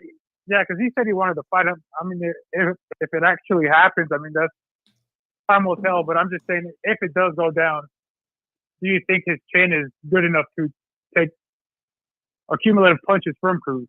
I mean, shit. I don't think Devin Haney would want to find out. You know what I mean? If Devin Haney is fighting Cruz, his job is not to get hit by Cruz. So, you know what I mean? I don't think Devin is going to, I know you're saying if he lands, will he be able to take it? Only way to find out, we'll have to see. They got to get in the ring and fight each other. That's the only way we'll know. Right. Yeah, that's the only way we'll know. Yeah, that's true. Yeah, but shout out to Cruz, man. Salute, fam. Salute to Cruz. Yes, sir. Candy Slim say, he said, yeah, Pitbull a problem. True.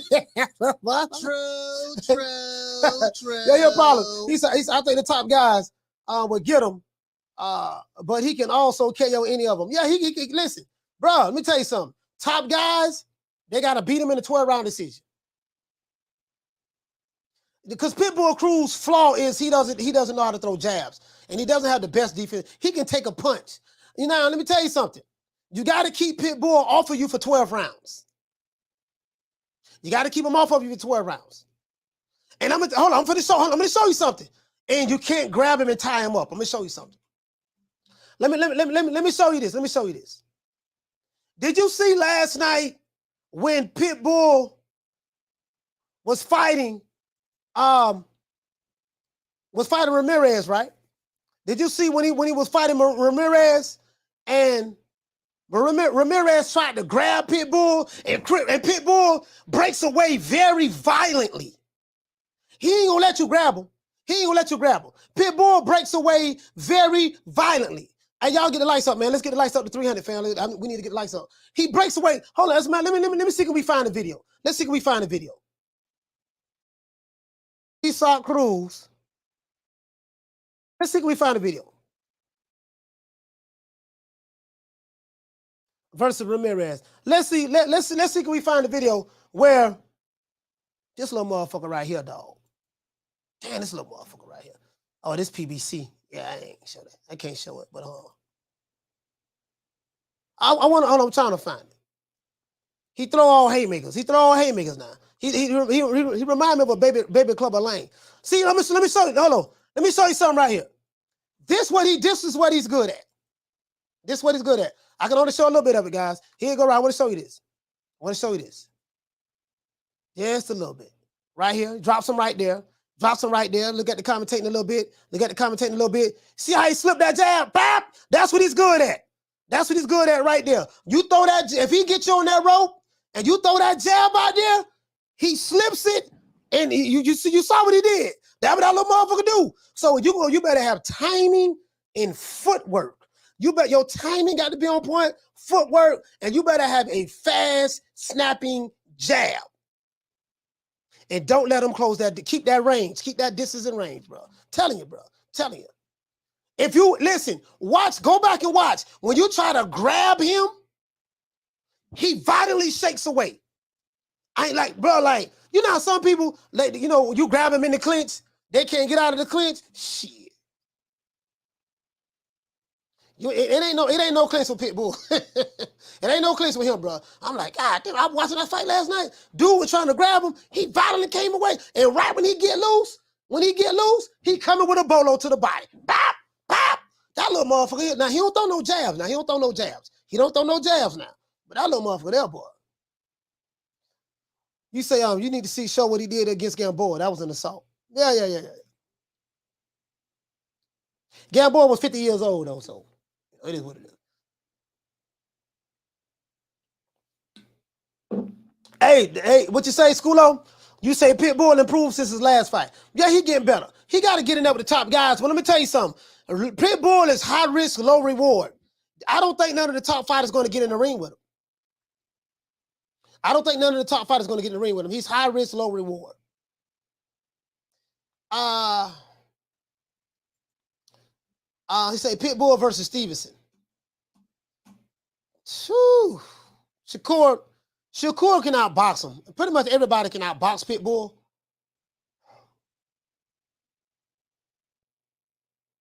Shakur can't sit in our pocket.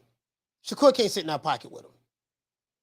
He can't sit in our pocket. Because the way Pitbull throws his punches, he throws looping shots. And he can take your punch. He can take it. Now, you can score a knockdown on Pitbull because you might catch him throwing, and then you can touch him and move out of the way, and you may catch him off balance or something like that. You can score a knockdown with him. But again, we're talking about these fantasy matches. I hate talking about fantasy matches. You know what I mean? Because my answer always remains the same. You ask me, Pitbull versus Shakur Stevenson. Guess what? The only way we're going to know, they got to get in the ring and fight each other. True. We got to get in the ring and fight They got to get in the ring and fight each other. Hypotheticals, right? Fantasy matches. You say he doesn't have the size or reach to be able to jab with bigger guys. He needs to stick to the Tyson style. Mike Tyson had a jab, though. That's not the Tyson style. That's not the Tyson style that Pitbull had. Mike Tyson had a jab. Go look at Mike Tyson fights. Mike Tyson had a jab. He had a serious jab. He used to jab to get his way on the inside. Caller, what's your name? Where you calling from? Greg from North Carolina. Greg from North Carolina. Talk to me. Hey, Coach. There was a fight over the weekend. Juan Francisco Estrada. Yes, sir. And I've seen him ranked on top 10 pound before. Right. But what does he do, and how do you rank him as far as, like, I think you speak to 115? Yeah, 115. Him and Chocolatito. They supposed to be him and Chocolatito supposed to be fighting for the third time, December the 3rd. Yeah. How do you see that fight playing out, and what do you think is his? I'm not gonna lie. Great. Chocolatito is one of my favorite fighters. I thought Chocolatito won. I think Chocolatito won the last fight that they had. And I thought that that's the way I scored it, anyways. Estrada is a bad boy. He's a bad boy. Chocolatito is a bad boy. Chocolatito fights very, very good in the pocket. I don't know, family. That's a toss-up fight. It's a toss-up fight. I really don't know. I really can't. It's a toss-up. It's a toss-up fight. It's a 50-50 fight, man. Like, I really don't know how this shit gonna go down. I mean, Chocolatito has some really good, good punching power, and I saw Cortez kind of hitting him almost anytime he wanted to, whenever they was engaged, until he got caught with a body shot, and it kind of changed the fight. Yeah. So I actually felt like Cortez was controlling the fight in the beginning. He did. Yeah, Cortez did. So I don't know. That fight turned out to be a better fight. See, that fight wasn't supposed to be a tough fight for Estrada, right? It wasn't supposed to be a tough fight. Somebody forgot to tell Cortez that he was a cherry and he was supposed to lose. He came to fight.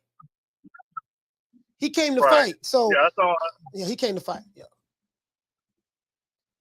So I mean, I just feel like I don't know if it was a layoff with Estrada or he just liked to engage too much and he was getting caught a lot. But I was trying to kind of find out how you thought the next fight would play out. The thing is I really don't know. I'm gonna tell you why, because he did come off a little long layoff, and I don't think I think when he fights Chocolatito, since they are so familiar with each other, they're familiar with each other. There will be no surprises. I think he'll be ready. I think I can't judge the slow start that he had with Cortez versus basis how he's going to fight Chocolatito. I can't really judge it like that. It's on a fight by fight basis. You got to understand, him and Chocolatito, they are very familiar with each other. So, I'm at odds right now, fam. I'm at odds. I'm going back and forth with it, to be honest with you. So I really don't have a solid answer for you. I don't have a solid answer for you. I don't. Well, no, I appreciate the insight, Coach. Yeah, man. Thank you. Yeah, shout out to Greg, man. Shout out to Greg. That's a tough one there, man. That's a tough one because that's a tough one there, man, because I try not to. Okay, Estrada won the fight. He did win the fight, but it was a tough fight for him. It was a real tough fight for him, and it was a good fight. And he's fighting a fighter that he's familiar with. You see what I'm saying? So maybe this is what he needed in order to prepare him for the fight that he's going to have with Chocolatito December. I think that's December the 3rd or 5th or something like December the 3rd, something like that. Shout out to Food Revolution. What you say, sis? You say, I'm wondering what Shakur's punch resistance is going to look like once he moves up and gets in the ring with some real heavy hitters. That's a good question. That's a good question. That's a good question. What is his punch resistance going to look like? And this is the thing, Food Revolution. We don't know. That's a good question. I want to see him move up. Once he move up, we'll see. We'll see. We'll definitely see. Because I definitely want to see him move up, but we'll see how that turn out. Shout out to Gary. He said Pitbull needs a better jab, and he got that Mike Tyson style down pack. Listen, you can't have the Mike Tyson style down pack if you don't throw a jab. If you know anything about Mike Tyson, if you study Mike Tyson from the Olympics to when he was with Kevin Rooney to the amateurs, in his first 3 years of professional fighting with Kevin Rooney. Well, once he got with Don King, he didn't do no jabs really anymore, no head movement. He would just, that's why I say Tyson only had 3 prime years. He only had three and a half good prime years. 3.5, maybe 4, if you want to argue that.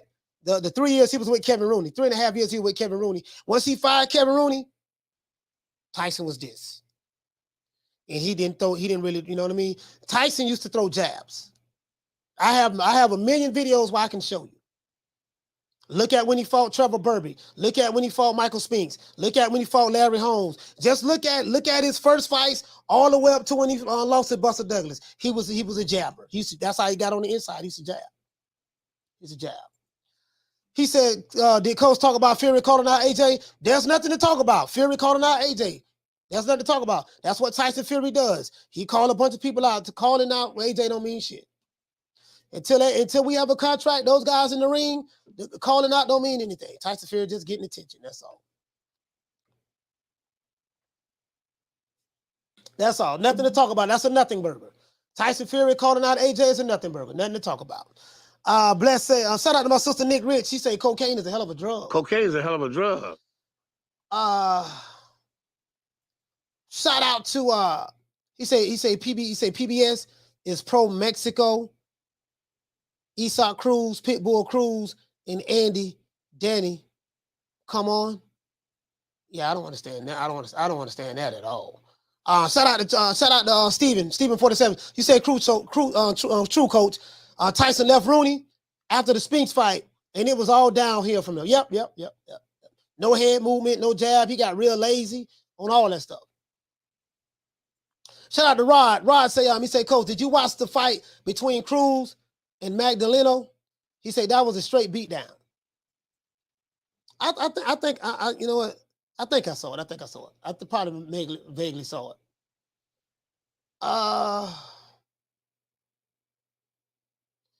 Alberto, he said Fury's boxing McGregor. Okay. Shout out to Abe. Abe, what you say, fam? You say this era of boxing is worse of my lifetime. How long this lasts? We've been getting some good fights, dog. We've been getting some good fights. Listen, it hasn't all been bad. We have been getting undisputed matches. We've been getting undisputed fights. We've been getting we've been getting some good fights this year, dog. I'm not even gonna lie, fam. We've been getting some good fights. We haven't been getting some of the key fights that we've been looking for, but it is what it is. It is what it is. But we've been getting some good fights. Not all, but we've been getting some good ones. We have been getting some good ones. It can be worse. It can be worse. You say that version of Tyson is 85 to 88. Yep. He shared his fundamentals and became a headhunter in the 90s. Yeah, he got lazy. He was on coke, wasn't training. He wasn't training anymore. That's why I say Tyson, he had 3 good years. That was it. You say Gary Hawkins. Shout out to Gary Hawkins. The stickiest of the icky. You want to smoke with the old boy Rick James? Hey, okay. We're dropping that quarter of a bam dub on your boy. Hey, Leroy. Super chat received. Playtime's over, boy. You say Pitbull needs sparring from black fighters to help him with that jab. Great show, coach. I don't know. He probably got to get with some the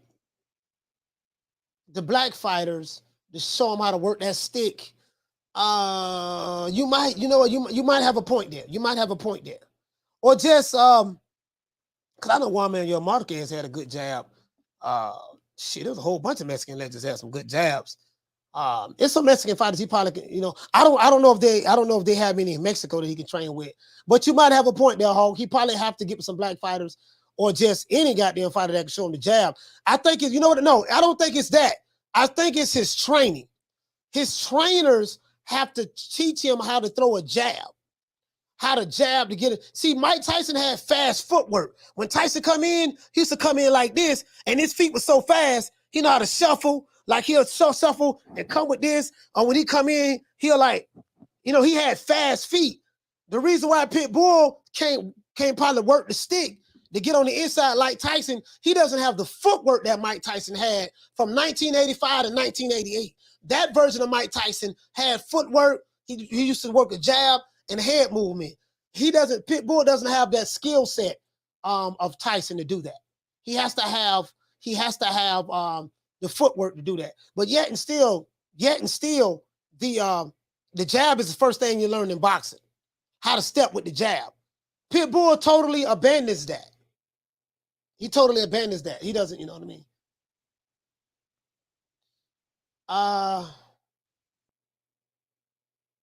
Alonzo amazing. He said Gallo Estrada, Finita Lopez, great jabs and footwork. Yeah, absolutely. Spot on, Alonzo, spot on. Shout out to Nelly Content. He said, I hope that Deontay Wilder and Ruiz fight. That's going to be a good fight there. Yeah. It'll be. I mean, it'll be a good fight. It'll be a good fight. Because we'll have to see how Wilder gas tank holds up, because he does gases out in fights. We'll have to see Andy Ruiz. Andy Ruiz didn't look impressive yesterday. He just fought a 53-year-old Cuban, to be honest with you. So, Estrada Chocolatito Trilogy in December. Yes, sir. Yes, sir. Yeah, we talked about that. Shout out to Nick Rich. What did it say, sis? You said, yep, 1988 Tyson was dangerous. Yeah. He used to jab. He used to jab back then. Tyson used to jab. Remember, he was fighting dudes 6'3", 6'4". He used to jab to get on the inside. Slip, jab, come in. He didn't really do a lot of catch and shooting. And he didn't really, did he used to parry? Did he used to parry the jabs? Like if someone throw a strong punch out. Yeah, Tyson didn't do a lot of parrying. His whole thing was slip and countering. He had fast footwork to get in there and head movement.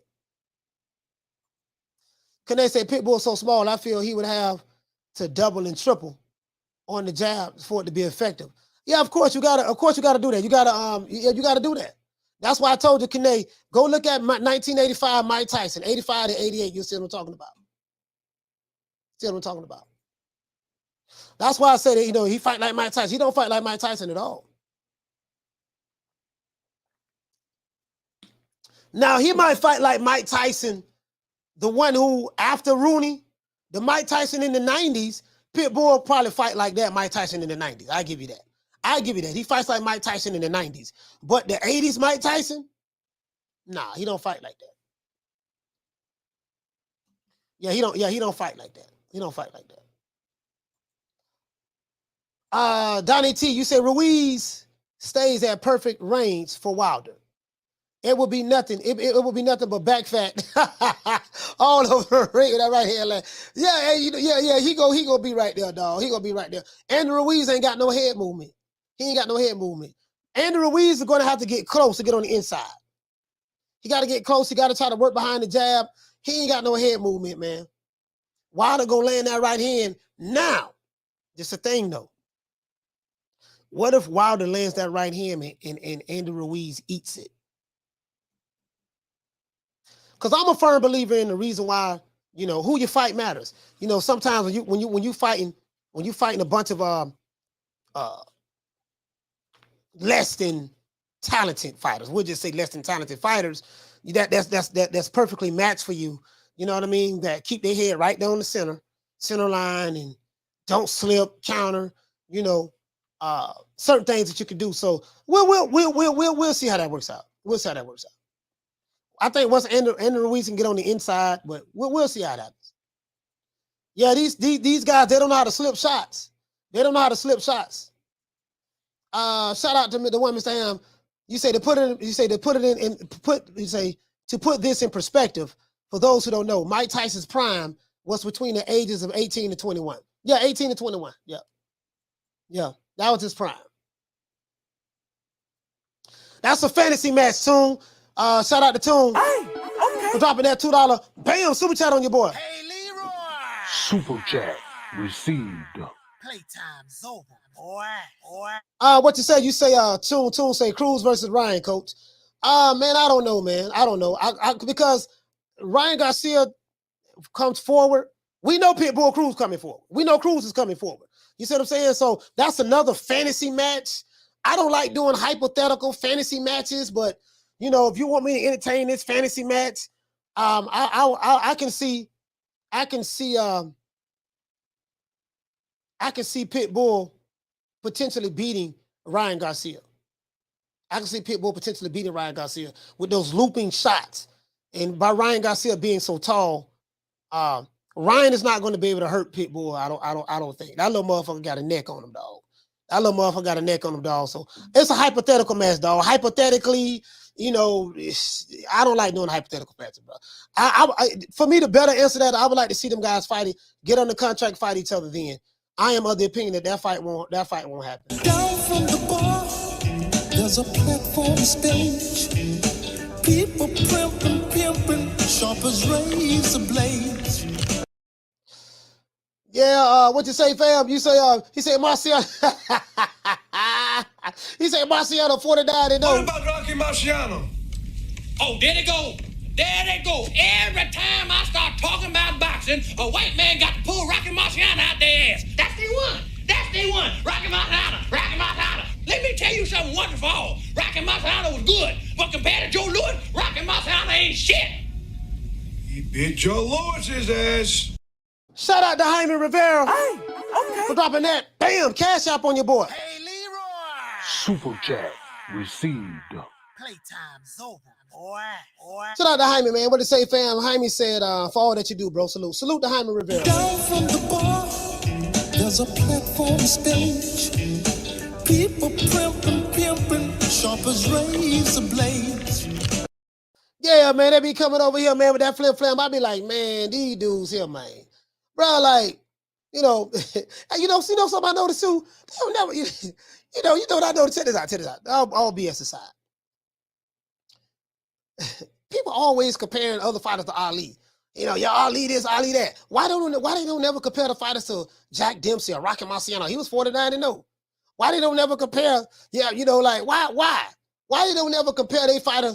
You know, yeah, my fighter would have beat Rocky Marciano. You know, he 10 times better than Rocky Marciano. They always want to use Muhammad Ali as the example to say they fighter better than that fighter. I never understood that. They never say anything about Rocky Marciano. Hurting the group. I'm the best thing ever happened to this damn group. Nobody's bigger than the group. Y'all ain't stupid. I'm the one selling the records. They coming to see me. They coming to see the Temptations. Ain't nobody coming to see you, Otis. He said Howard check left foot not gonna work. This is the thing. Ryan Garcia check left hook is very, very flawed. I'm gonna show you something. Ryan Garcia check left hook is very, very flawed. I'm gonna show you right now.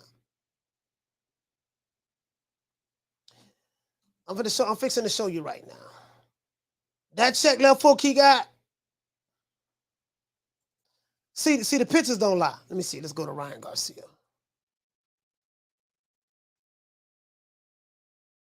Let's go to Ryan Garcia. Let's go to Ryan Garcia. Let's go down here. See, sometimes when you love your fighter so much, you don't see the flaws in them. When you love your fighter so much, you don't see the flaws in them. That's your heart. That's your love. That's the one you want. That's him, right? I get it, I understand. This is the problem. Timing is a motherfucker. That timing, now he landed this shot on Fundora, right? When he try to throw that left hook, Pitbull gonna dip up under that. When he try to throw that left hook, now I'm not saying he's not gonna catch him a couple of times, but when he try to throw his kill shot, Pitbull is like 5'2" tall. That little motherfucker he knows how to come up under shots. You see this side right here? You see these ribs? He gonna come up under there, bap, with that right to the body. If he timing and slip that left hook, bap, and then he can come up with an uppercut while the chin in the air. Ryan Garcia love to leave that chin in the air. Bap. That's why I say I can see Pitbull beating Ryan Garcia. He always does this. Always. That's what he always does this. He always does this. Now he leave that chin in the air. That check left hook. When he swing that shit, bap! And guess what? I'm finna show you what else you don't see. Look at this defense. He has the left hand down. Let's say he swing that check left hook. Esau Cruz slips up under it, moving to his right, and he comes with an overhand left hand. Chin all right there. He throw the left hook. Look what his gloves at. He ain't got no defense. This boy in trouble when he getting there with a world-class fighter. When he getting there with a world-class fighter, this boy in trouble. He in trouble. He's in trouble. I can put him on a guarantee that. He's in trouble. Chin all in the air. Hit me. Hit me. Yeah, he's in trouble. He's in trouble. He's in trouble. Shout out to Rod. He said, "Coach, whatever happened to the big announcement date on the other channel talking about Bud versus Cruz?" Oh, let's talk about that. Let's talk about that. And I talked about that earlier in the show. These same channels who told you that there was going to be a Terrence Crawford and Errol Spence announcement on a Showtime fight announcement that was going to be announced on a Fox network fight. They lied to you. These are the same ones that told you back in April. Sources say Terrence Crawford signed the contract. They lied to you then. I can take you to a channel. He just dropped a couple of more Terrence Crawford videos today. They lied to you. And that's what it is. Bro, like Floyd Mayweather already said it. If you don't hear me announce this fight through Fight Hype, if you don't hear it from me, don't believe nothing else that no one else tells you. Two black fighters, quote unquote black company, which I already debunked that. They can't get the fight done. Showtime don't want to put the money up. So, here's what it is. Me say Clubber Lane was my dude, though. Yeah, man. Clubber Lane, man. Clubber Lane is my main man now. But this bomb is taking the easy matches. Fight another bomb. Yes, sir, man. Shout out to Clubber Lane, man. Shout out to Clubber Lane. Get out my face. Don't need nothing you got no more. Don't need no hair's been messing up my corner. And you better get that bad look off your face before I knock it off. Yeah, man. It is what it is, man. Shout out to Kane. He said he might run into something. He might run into some trouble fighting 140s, the same size, height, but the shortest at 135 will have to fight perfect to land a shot without getting countered. We talking about Ryan Garcia? Boy, hush. Hey, listen, man, Kane, man, I know you love him. I know that's your one, dog. I know that's your one, man. That dude got too many defensive flaws. He got too many defensive flaws, fam. He got too many defensive flaws. He said, Coach, can you do a Spence versus Bud show? How many of them have I done? I don't even like to talk about Spence and Crawford. For what? There's nothing to talk about. The niggas ain't fighting each other. What is there to talk about? The niggas ain't fighting each other. Period. There's no fight. Period. What is there to talk about? I like Terrence Crawford. I like his mouthpiece. Oh, man, I really like the way Errol Spence boxing trunks look. What is there to talk about? They ain't fighting each other. There's no fight. So what you want to talk about? See what I'm saying? Shit. I'm tired of both of them niggas, to be honest with you. Shout out to Nick Rich. He said, breaking news is not the same thing as spreading lies. He said it's not the same thing as spreading lies. No. This is the thing, right? This is the thing. The reason why I don't like talking about these two niggas, Crawford and Spence, is because it's the same shit. It's the same shit that it was in 2018. It's the same shit that it was in 2019. It's the same shit that it was in 2020. Same shit it was in 2021. And it's the same shit that it is in 2022. It's the goalposts keep moving. The goalposts keep moving. And I'm just tired. I'm just tired myself. So I want to focus on the fighters that's fighting. Let's talk about the fighters that's fighting. If you want to hear about Crawford and Spence, maybe you can go to Phenomenal Blue Bloods. You can hear about them. They're going to drop about 20 videos of those guys. Shout out to Blue Bloods. Shout out to Knockdown 305. He say, Spence and Crawford are close to done deal. Yeah, that's pretty much it. He say, shout out to Monroe. He said, new media to USA Boxing. This is my first time hearing of your channel. Been listening for over an hour, and I'm hooked. Great energy and great boxing talk. I'm a fan. Yeah, I appreciate that, fam. Make sure you hit the like button for me, man. Hit the like button for me, man. Spread the word. I really appreciate that, fam. Let's give our brother Monroe a round of applause for becoming a new member. For being a new subscriber. Yeah, I like to talk about fights that's happening. What you say, Nick Rich? Fights fast, coach. It's getting old for real. Different days, same thing. Different days. Listen. Same toilet, listen, same toilet, same shit.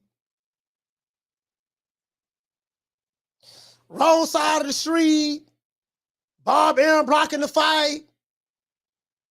You never should have re-signed.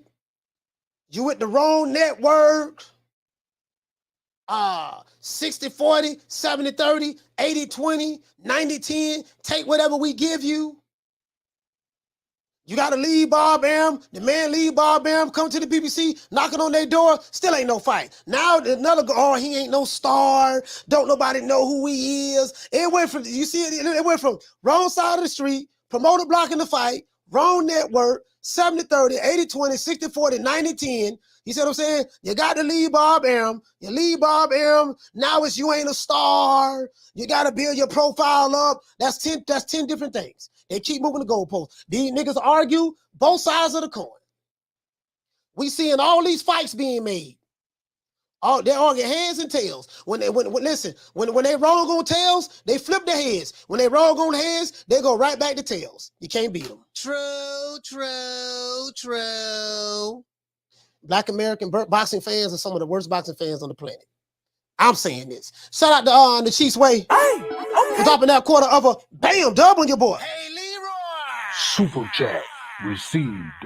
Playtime's over, boy. And I'm dead ass serious when I say that. These are the only dudes. I'm talking about online.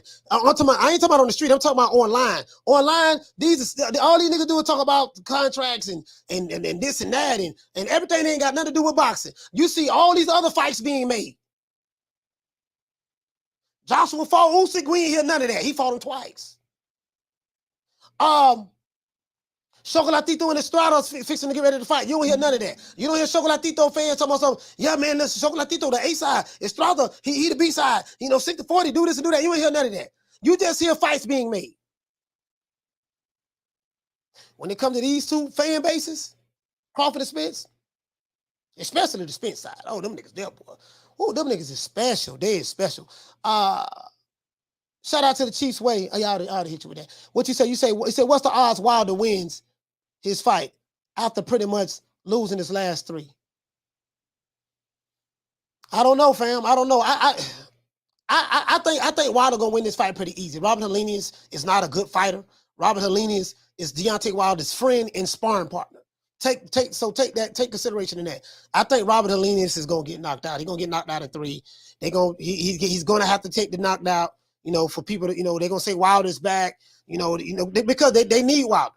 Wilder's back, this and that. Then that's gonna set him up for Andrew Ruiz, and then they're gonna, it's a possibility that he may fight Tyson Fury for a 4th time. Believe it or not. Believe it. Down from the bar, there's a platform stage. People pimping, sharp as razor blades. Shout out to Food Revolution. Salute to you, sis. Hey, okay. Dropping that quarter of a bam dub on your boy. Hey, Leroy. Super chat received. Playtime's over, boy. I appreciate that, sis. Down from the bar, there's a platform stage. People pimping, sharp as razor blades. Yeah, just a whole lot of man. When it come to certain fighters, it's the same old bullshit. Motherfuckers online be arguing, debating. You know the crazy part about it, and this is my problem with these. This is my problem with these Wakandas. Shout out to Nestor Ramirez. Hey, okay. Dropping that quarter of a bam dub on your boy. Hey, Leroy. Super chat received. Playtime's over, boy. Shout out to Nestor. He said Bud should fight a Ken and purposely struggle with him to look old. That one entice Spence to make the fight. I mean, it's not Spence. It's not Spence or Crawford. The Wakandas will tell you it's Crawford. Crawford holding up the fight. He need to sign the contract. Don't believe nothing the Wakanda niggas say, because the Wakanda niggas are they're a very special group of people. You know what I mean? They're a very special group of people.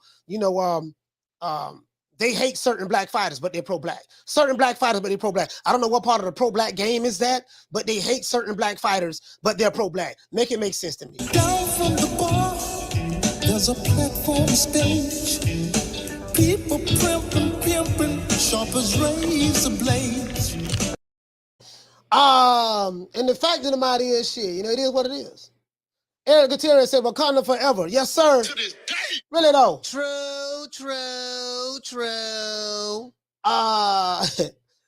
Nick Rich said, oh, boy, I got to endure the Wilder fans after the Helenius fight. Yeah.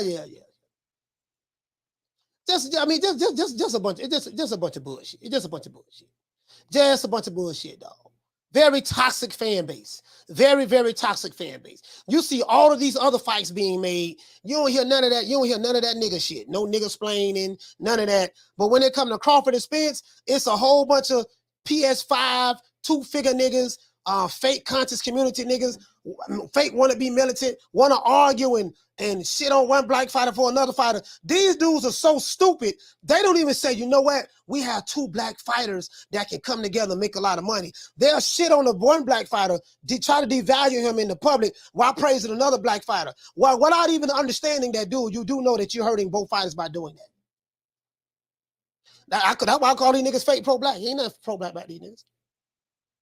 They fake, they fake, they fake. Fake revolutionaries. Fake revolutionaries. That's what they are.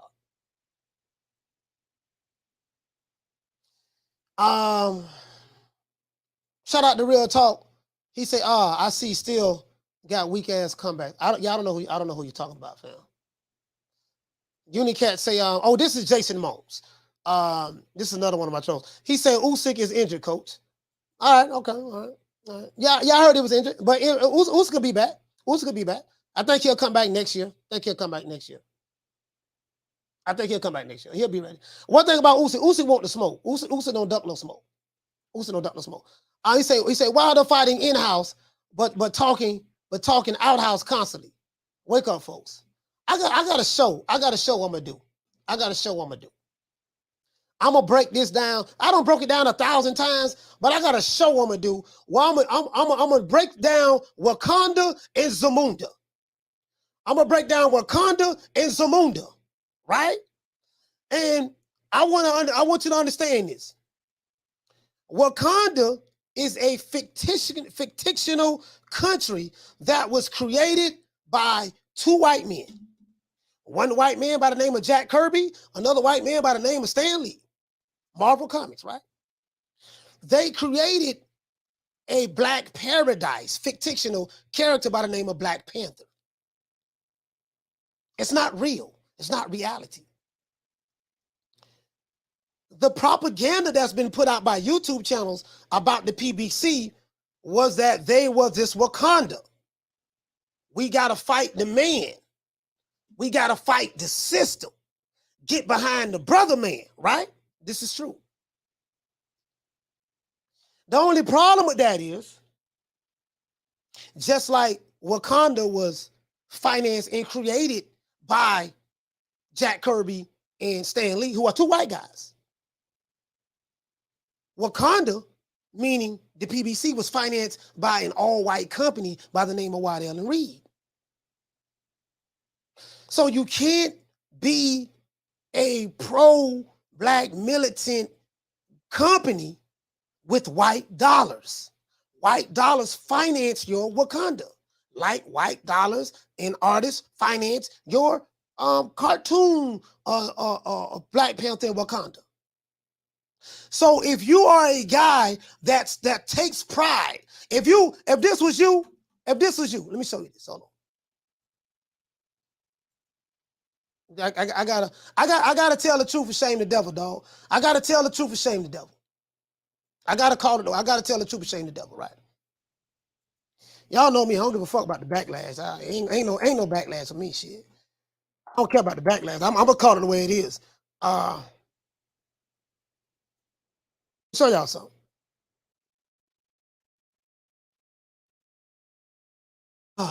Let's go to images.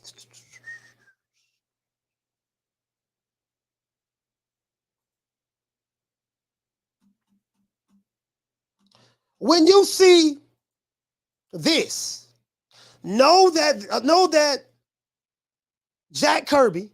Matter of fact, let me show you Jack Kirby. And a lot of these people think that this is reality. A lot of people think, yeah, man, shit, a lot of people think this is reality when it comes to boxing. And this is why these people deride promotional companies.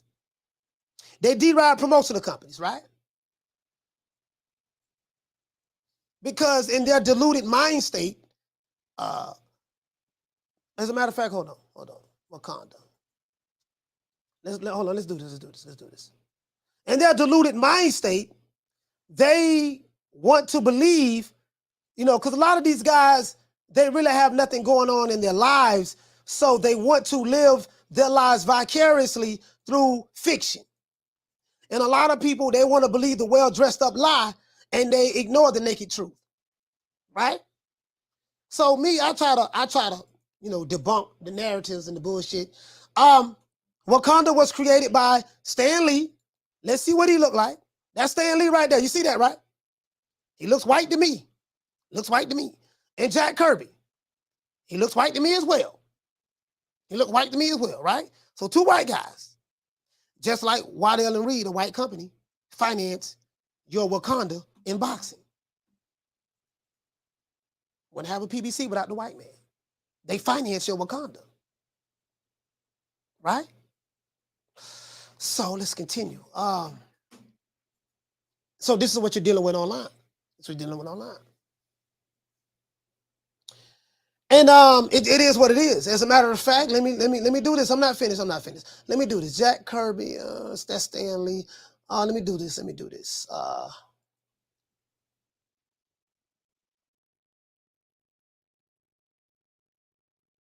Movie theaters. Hold on.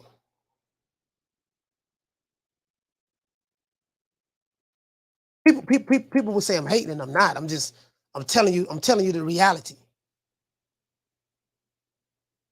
I'm telling you the reality of the situation.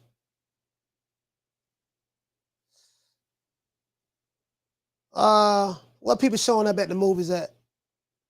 Do you remember when people were showing up at the movies?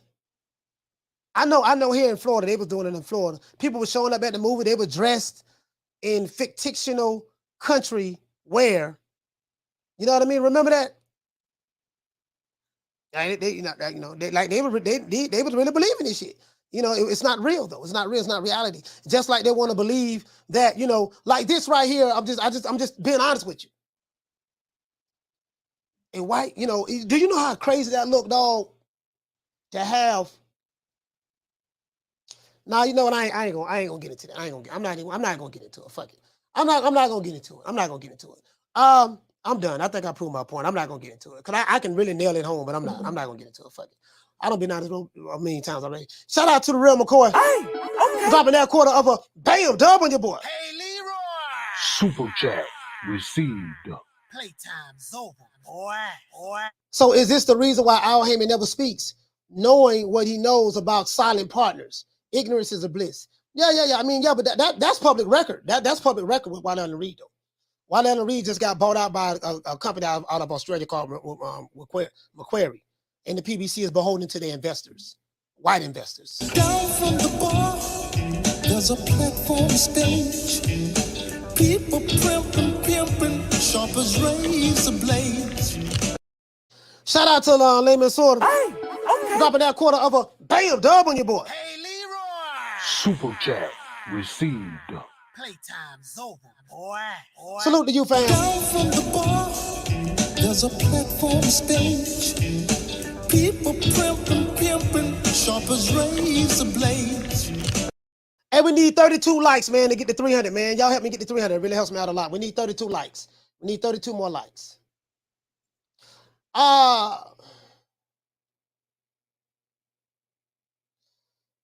What you say, ABE? You say Stan Lee is the god of Wakanda. Well, you know, Stan Lee and Jack Kirby. Can't forget about Jack Kirby. Jack Kirby. Caller, what's your name? Where you calling from? This is Jerron. I'm calling from St. Louis, man. Jerron calling from St. Louis. Talk to me. Oh man, I'm a big fan of your show, man. I just came in from the store and it was on, and I saw you were talking about Al Heyman and everything, man. Boxing is in a bad place, man. Real bad place, man. We don't even know how to get the big fights going, you know. So it's just sad, man. It's really sad. We went from the 80s and 90s with the politics going on with that. Now we with these crazy politics with social media and everything. It's just crazy. Yeah. It's crazy, man. You know, my thing is I try to just tell the truth and lay it out there. Like, listen, dog, like, I understand that you want to find a sense of pride in something. There's nothing wrong with that. But I want you to give it its proper perspective. I want you to give it its proper perspective. Yeah. It's not what you think it is. It's not what the propaganda that's being pushed out there by your favorite YouTube channels. This is far from reality. I got attacked for telling the truth, but I showed the receipts. And they run from the receipts. Oh no, I don't want to see the receipts. I don't want to see it. You know, and they deflect and go to name calling. I said, you can deflect the name call all you want, but the fact of the matter is, this shit ain't real. This idea, this belief that you have in your head, it's not reality. I tell these people, when it comes to money, when it comes to guys who are multimillionaires, the only color that they see is green. Green. That's it. People who are broke on the low level people see color. They see this the 20s. They say it's the 1920s all over again. That's what they see. They see victimhood. They see oppression. Yeah. But when you look in 2022, these guys who are multimillionaires, the Al Haymans, the Floyd Mayweathers, the Leonard Ellabys, they don't see that shit. They see green. Right. And what boxing they trying fans, to make money, man. What boxing fans, well, especially Black American, I'm speaking specifically to Black American boxing fans on YouTube. What they got to do is get out of the skin color politics business and understand that boxing is about green. Boxing cares nothing about your low frequency thinking as it relate to, I don't like this black fighter because he ain't signed to a black promotional company. The company that you think is a black promotional company is not a black promotional company. Oh no, I mean, the guy came from concert promoting. That's not a specifically black business. That's a money business. That's strictly money. Talking about the music business, yeah. So that's all. And this ain't no hate on nobody. Some people say that nigga hating on Al Haymon. I ain't saying that with one hateful word. I have somebody call here right now. I say, tell me what thing. I say, tell me what thing I hated about. They won't. They can't. They'll just call me a name and stuff like that and threaten me. But that's my father go. But I said they'll never address the merits in which I'm talking about. And that's what it is. Yeah, it's crazy. Hey, it's crazy. Jerron, you from St. Louis, right? St. Louis, man. Yes, sir, man. Born and raised. Salute to you, fam. Salute to you, man. And matter of fact, thank you, man. How far was Ferguson from you? Ferguson, Missouri. Maybe about 15, 20 minutes. It's a suburb of St. Louis, so it's not that far. Yeah, Ferguson is just a suburb. Yeah, Ferguson is the home of the start of the Black Lives Matter. That's the real Black Lives Matter. Yeah. Ferguson. BLM ain't got nothing to do with that movement. Yeah. BLM ain't got nothing to do with that movement. But that's another story. No, they don't. Salute to you, fam. Give me a round of applause. Salute, bro. Yes, salute.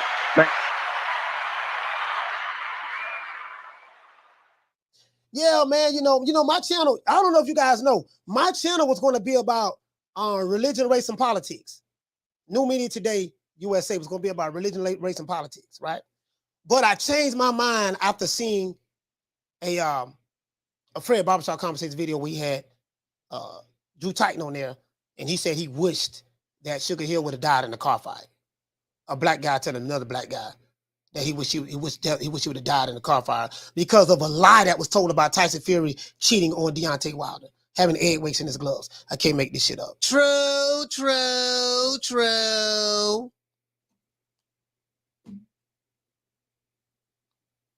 I call it like it is, dog. I call it like it is, fam. Now, this has nothing to do with boxing. You guys got to understand something. This stuff is a hustle. This stuff is a hustle. Booker T. Washington. Where my Booker T. Washington book at? Booker T. Washington got a book called Up From Slavery. He talks about, as a matter of fact, where's my book? It's over there. He talks about how, as a matter of fact, I got to show you this. Maybe it's a quote. I got my book right here. As a matter of fact, let me get my book. Let me show you my book right quick. Because, I like to come with receipts.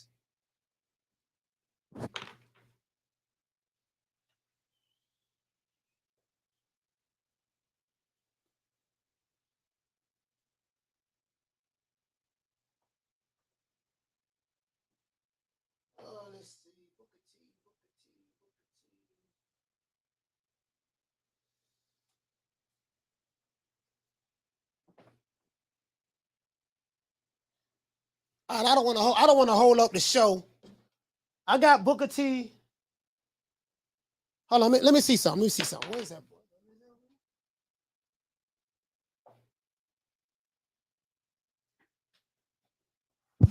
I got some of the damn books over there. I'll make sure I have it ready next time. I can find it, but I got a million books. I got a whole bunch of books on that shelf. All that shit look the same. But anyways, Booker T. Washington has a saying, right? He talked about how, and this is about 100 years ago, as a matter of fact. Let me see, can I pull this up? Do I have it here?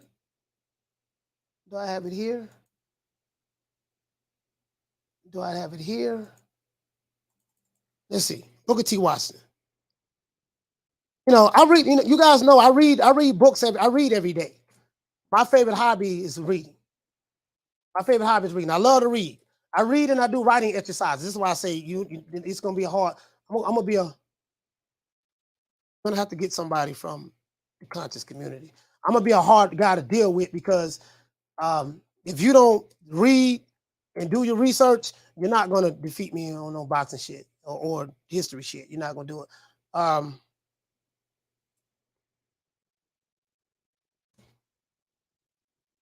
Let's see. It's a book called Up From Slavery. I advise everybody to get it. Go get the book called Up From Slavery. You're a Black American, go get that book. And I have this book. I gotta find it.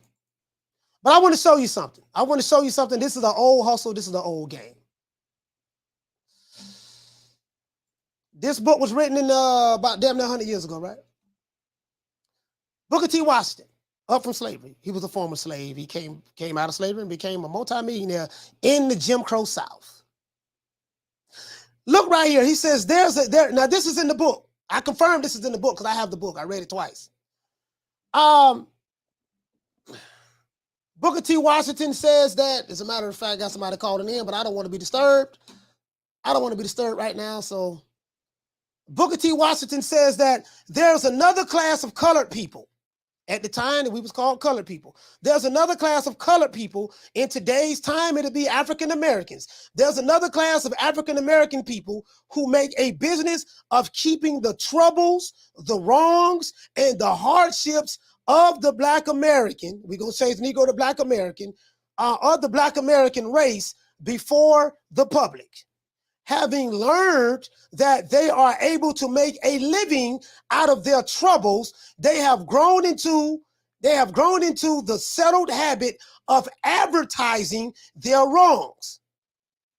Oh man, you've been oppressed. They did this to you back in the 1900s. This what they did it back in the Jack Johnson days. This how they did us. And then this stuff's still going on today. So it's their job to, having learned that they are able to make a living out of their troubles. The people who make a living out of constantly pushing, peddling race, these guys today are called race hustlers. He said they have grown into the settled habit of advertising their wrongs, partly because they want sympathy and partly because it pays. The key word is pays. He says some of these people do not want the Negro, or today's time, the African American, to lose his grievances. That's victimhood mentality, because they do not want to lose their jobs. So the job of a race hustler is to keep hustling you. It's to keep telling you the grievances. Well, if that's the goddamn case, tell me how him became a multimillionaire. And how him getting money from these how him getting money from these $1 billion hedge fund companies to fund his company. But tell me how they got to deal with the Showtime to show their fights and in Fox.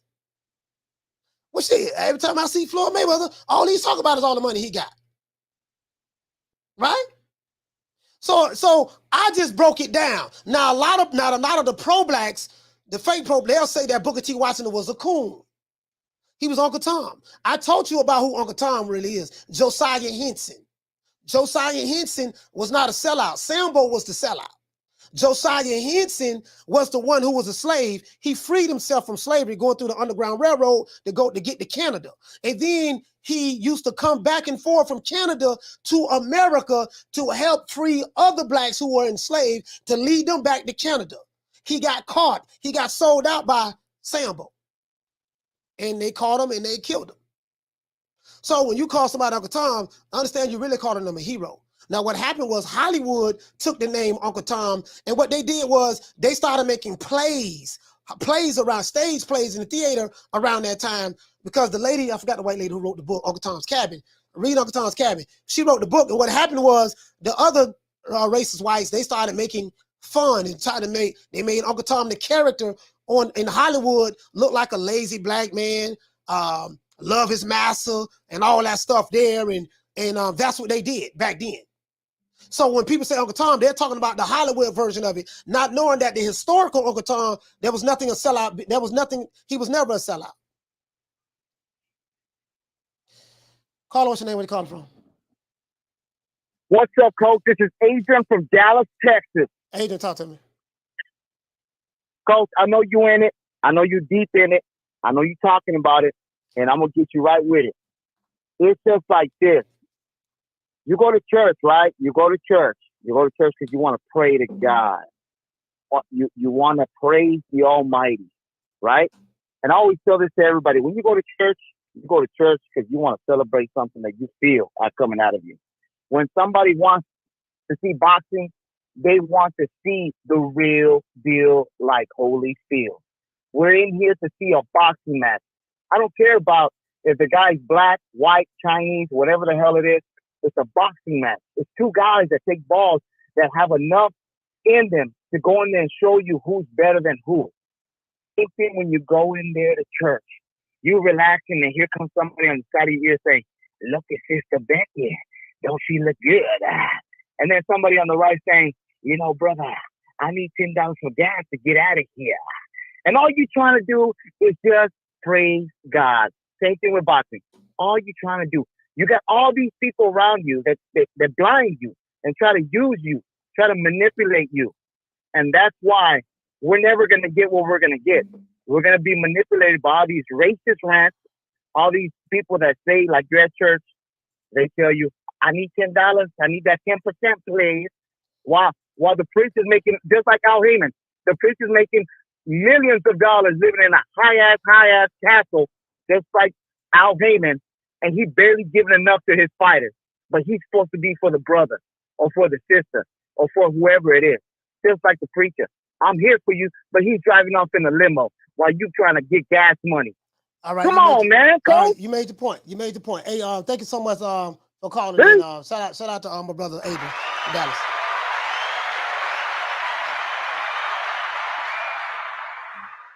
It is what it is. Like me, again, I told you, I lived that shit. And I got a plethora of books. I read them, all these books over here. And I studied. I was very studious. I used to be in debates and everything. Debate school in high school, debates in the Nation of Islam. We came in the Nation. Like, I know this shit. I got quite a few books from John Henry Clark, Dr. Ben, what my other guy named? Nellie Fuller, with people, Nellie Fuller, Francis Cress Welsing, Dr. Claude Anderson. Shit, man, I got so many goddamn books. I got books on critical race theories. I got so much stuff, man. Black Brothers Inc. I have so many books, and I'm not even counting the ones I have in the garage, bro. Like, I mean, I get your spin. I get what you're trying to go at. The problem is you don't even know how to articulate it, and you mixing so much stuff up, and it ain't got shit to do with boxing. And a lot of these guys, they don't know nothing about boxing. So they got to try to bring it back to what they're familiar with. But I body them on what they say they're experts in. I body them on that because I know they don't know no better. And they're just regurgitating what they heard from a Sarah Suit and Seti or a Brother Polite or Armin, you know what I'm saying? Like, I get it. But anyways, let's give everybody a round of applause.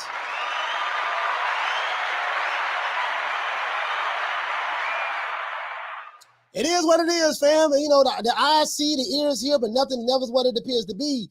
And so this is why I always try to keep things boxing. I try to keep it boxing because, this is what my motto is. If you stay on the side of boxing, you will never go wrong. When you venture off into other things that has nothing to do with boxing, and you're trying to relitigate the 20s, the 30s, the 40s, the Reconstruction era before then, right? The Reconstruction era before the 20s, 30s. And when you try to relitigate the past and try to make it relative to 2022 because you don't know shit about boxing, you want to make it about something you heard another nigga say from the House of Consciousness with Brother Sarnetta and them, and you ain't done your own research, guess what, guys? You go wrong every time. And that's why I call these dudes Wakanda niggas. Wakanda is they believe in a fictional character. They believe in fiction, and they interpret it as being real. It's not real. Your Wakanda that was created for you by white people. The very same people who you say you hate, they created your Wakanda. They gave you something for you to be proud of. They did that. And they monetized it and made billions of dollars on it. It's the same shit that you believe the same Wakanda narrative in boxing about the PBC. It's not that. That's all I'm saying. It's not that. That's all I'm saying, dog. That's all I'm saying. Shout out to Sporting Icons, man. Sporting Icons, salute to you, fam. Let's give everybody a round of applause. What gave everybody a round of applause? Let's go ahead and do it like this here, man. Shout out to Massachusetts. As a matter of fact, let's do it like this here. Shout out to Ron Boy Fresh. Shout out to Dantes. Shout out to Chickarelli. Shout out to Damian Bennett. Shout out to Lil Green Eyes P. Shout out to Charlo. Shout out to Ahmed. Shout out to Knockdown 305. Shout out to Thomas Jones. And another thing. When it comes to boxing, the code I stand on is the sport of boxing. That's my code. When it comes to boxing, anything outside of boxing, I have a discussion or discuss with anybody. Anything outside of boxing, I know a lot about politics. I know about policies. I understand the uni party. And when it comes to these pseudo teachings that came from the conscious community, I know about all that shit. I did it for 25 years. Shout out to, and anybody wants some can come get it. Don't make me know nothing. You want it, come get it. I'm here. Shout out to Thomas Jones. Shout out to Fisty on the Fights. Shout out to Misfit. Shout out to Knockdown 305. Shout out to Retro Boxing and Documentaries. Shout out to School of X-Men. Shout out to Mark Nash. Shout out to Philly Fly. Shout out to Adrian Big 30. Shout out to A. Steve. Shout out to Dr. Paul Evans. Shout out to my sister Arlette. Shout out to Lil Green Eyes P. Shout out to my sister Lisa Bales. Shout out to Smith and West. Shout out to Punch Perfect Boxing. Shout out to Here to There. Shout out to True Ritter 402. Shout out to Hair Hero Elite. Shout out to Jay Rodriguez. Shout out to Follow Bond. Shout out to Philo 58. Shout out to Big Will. Shout out to Miguel Chartico. Shout out to Carmen Serene. Shout out to Kathy W. Shout out to Dean West. Shout out to J-Dog. What's going on, fam? Shout out to Bless 365. Shout out to AB Sound. Shout out to Bush the Can Man Cassidy. Shout out to Troy Graham. Shout out to Marta King Boxing. Shout out to MFB. Shout out to Bernard Burton. Shout out to Don Juan. Shout out to Big Hope from Maryland. Shout out to Manny Dosiento Inoue. Shout out to Major Key Boxing. Shout out to Ono Moketti. Shout out to Deborah Booker. Shout out to Doug Rightside. Shout out to Lady Shan Dunham Season. Shout out to Drummond for Life. Shout out to Javon Soto. Shout out to Candy Slim 501.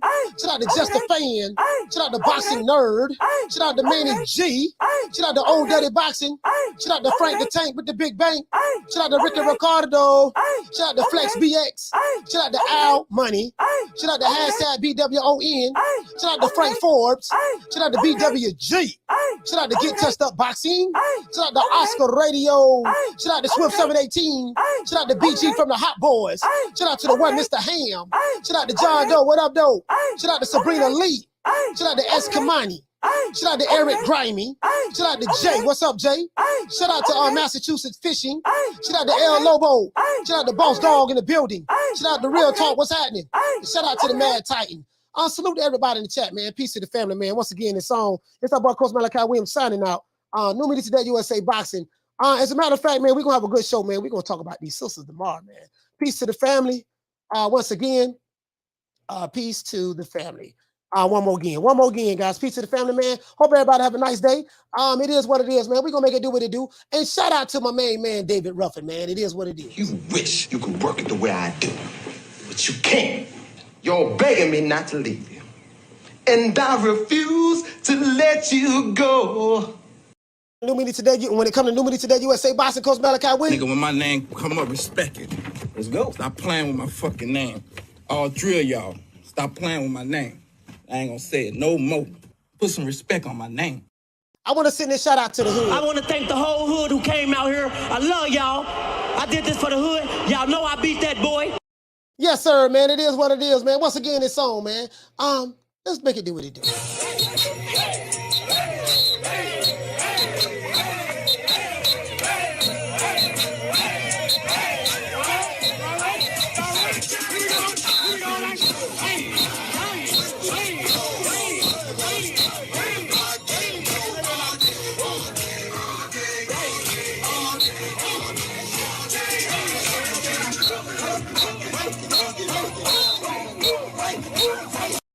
Once again, it's on. It's about Coach Malachi Williams signing out. New Media Today USA Boxing. I see you guys tomorrow, 3 o'clock Eastern Standard Time. You know my motto, and become a member, man. Don't meet me there, beat me there. Man, I'm out of here, bro. Let's go.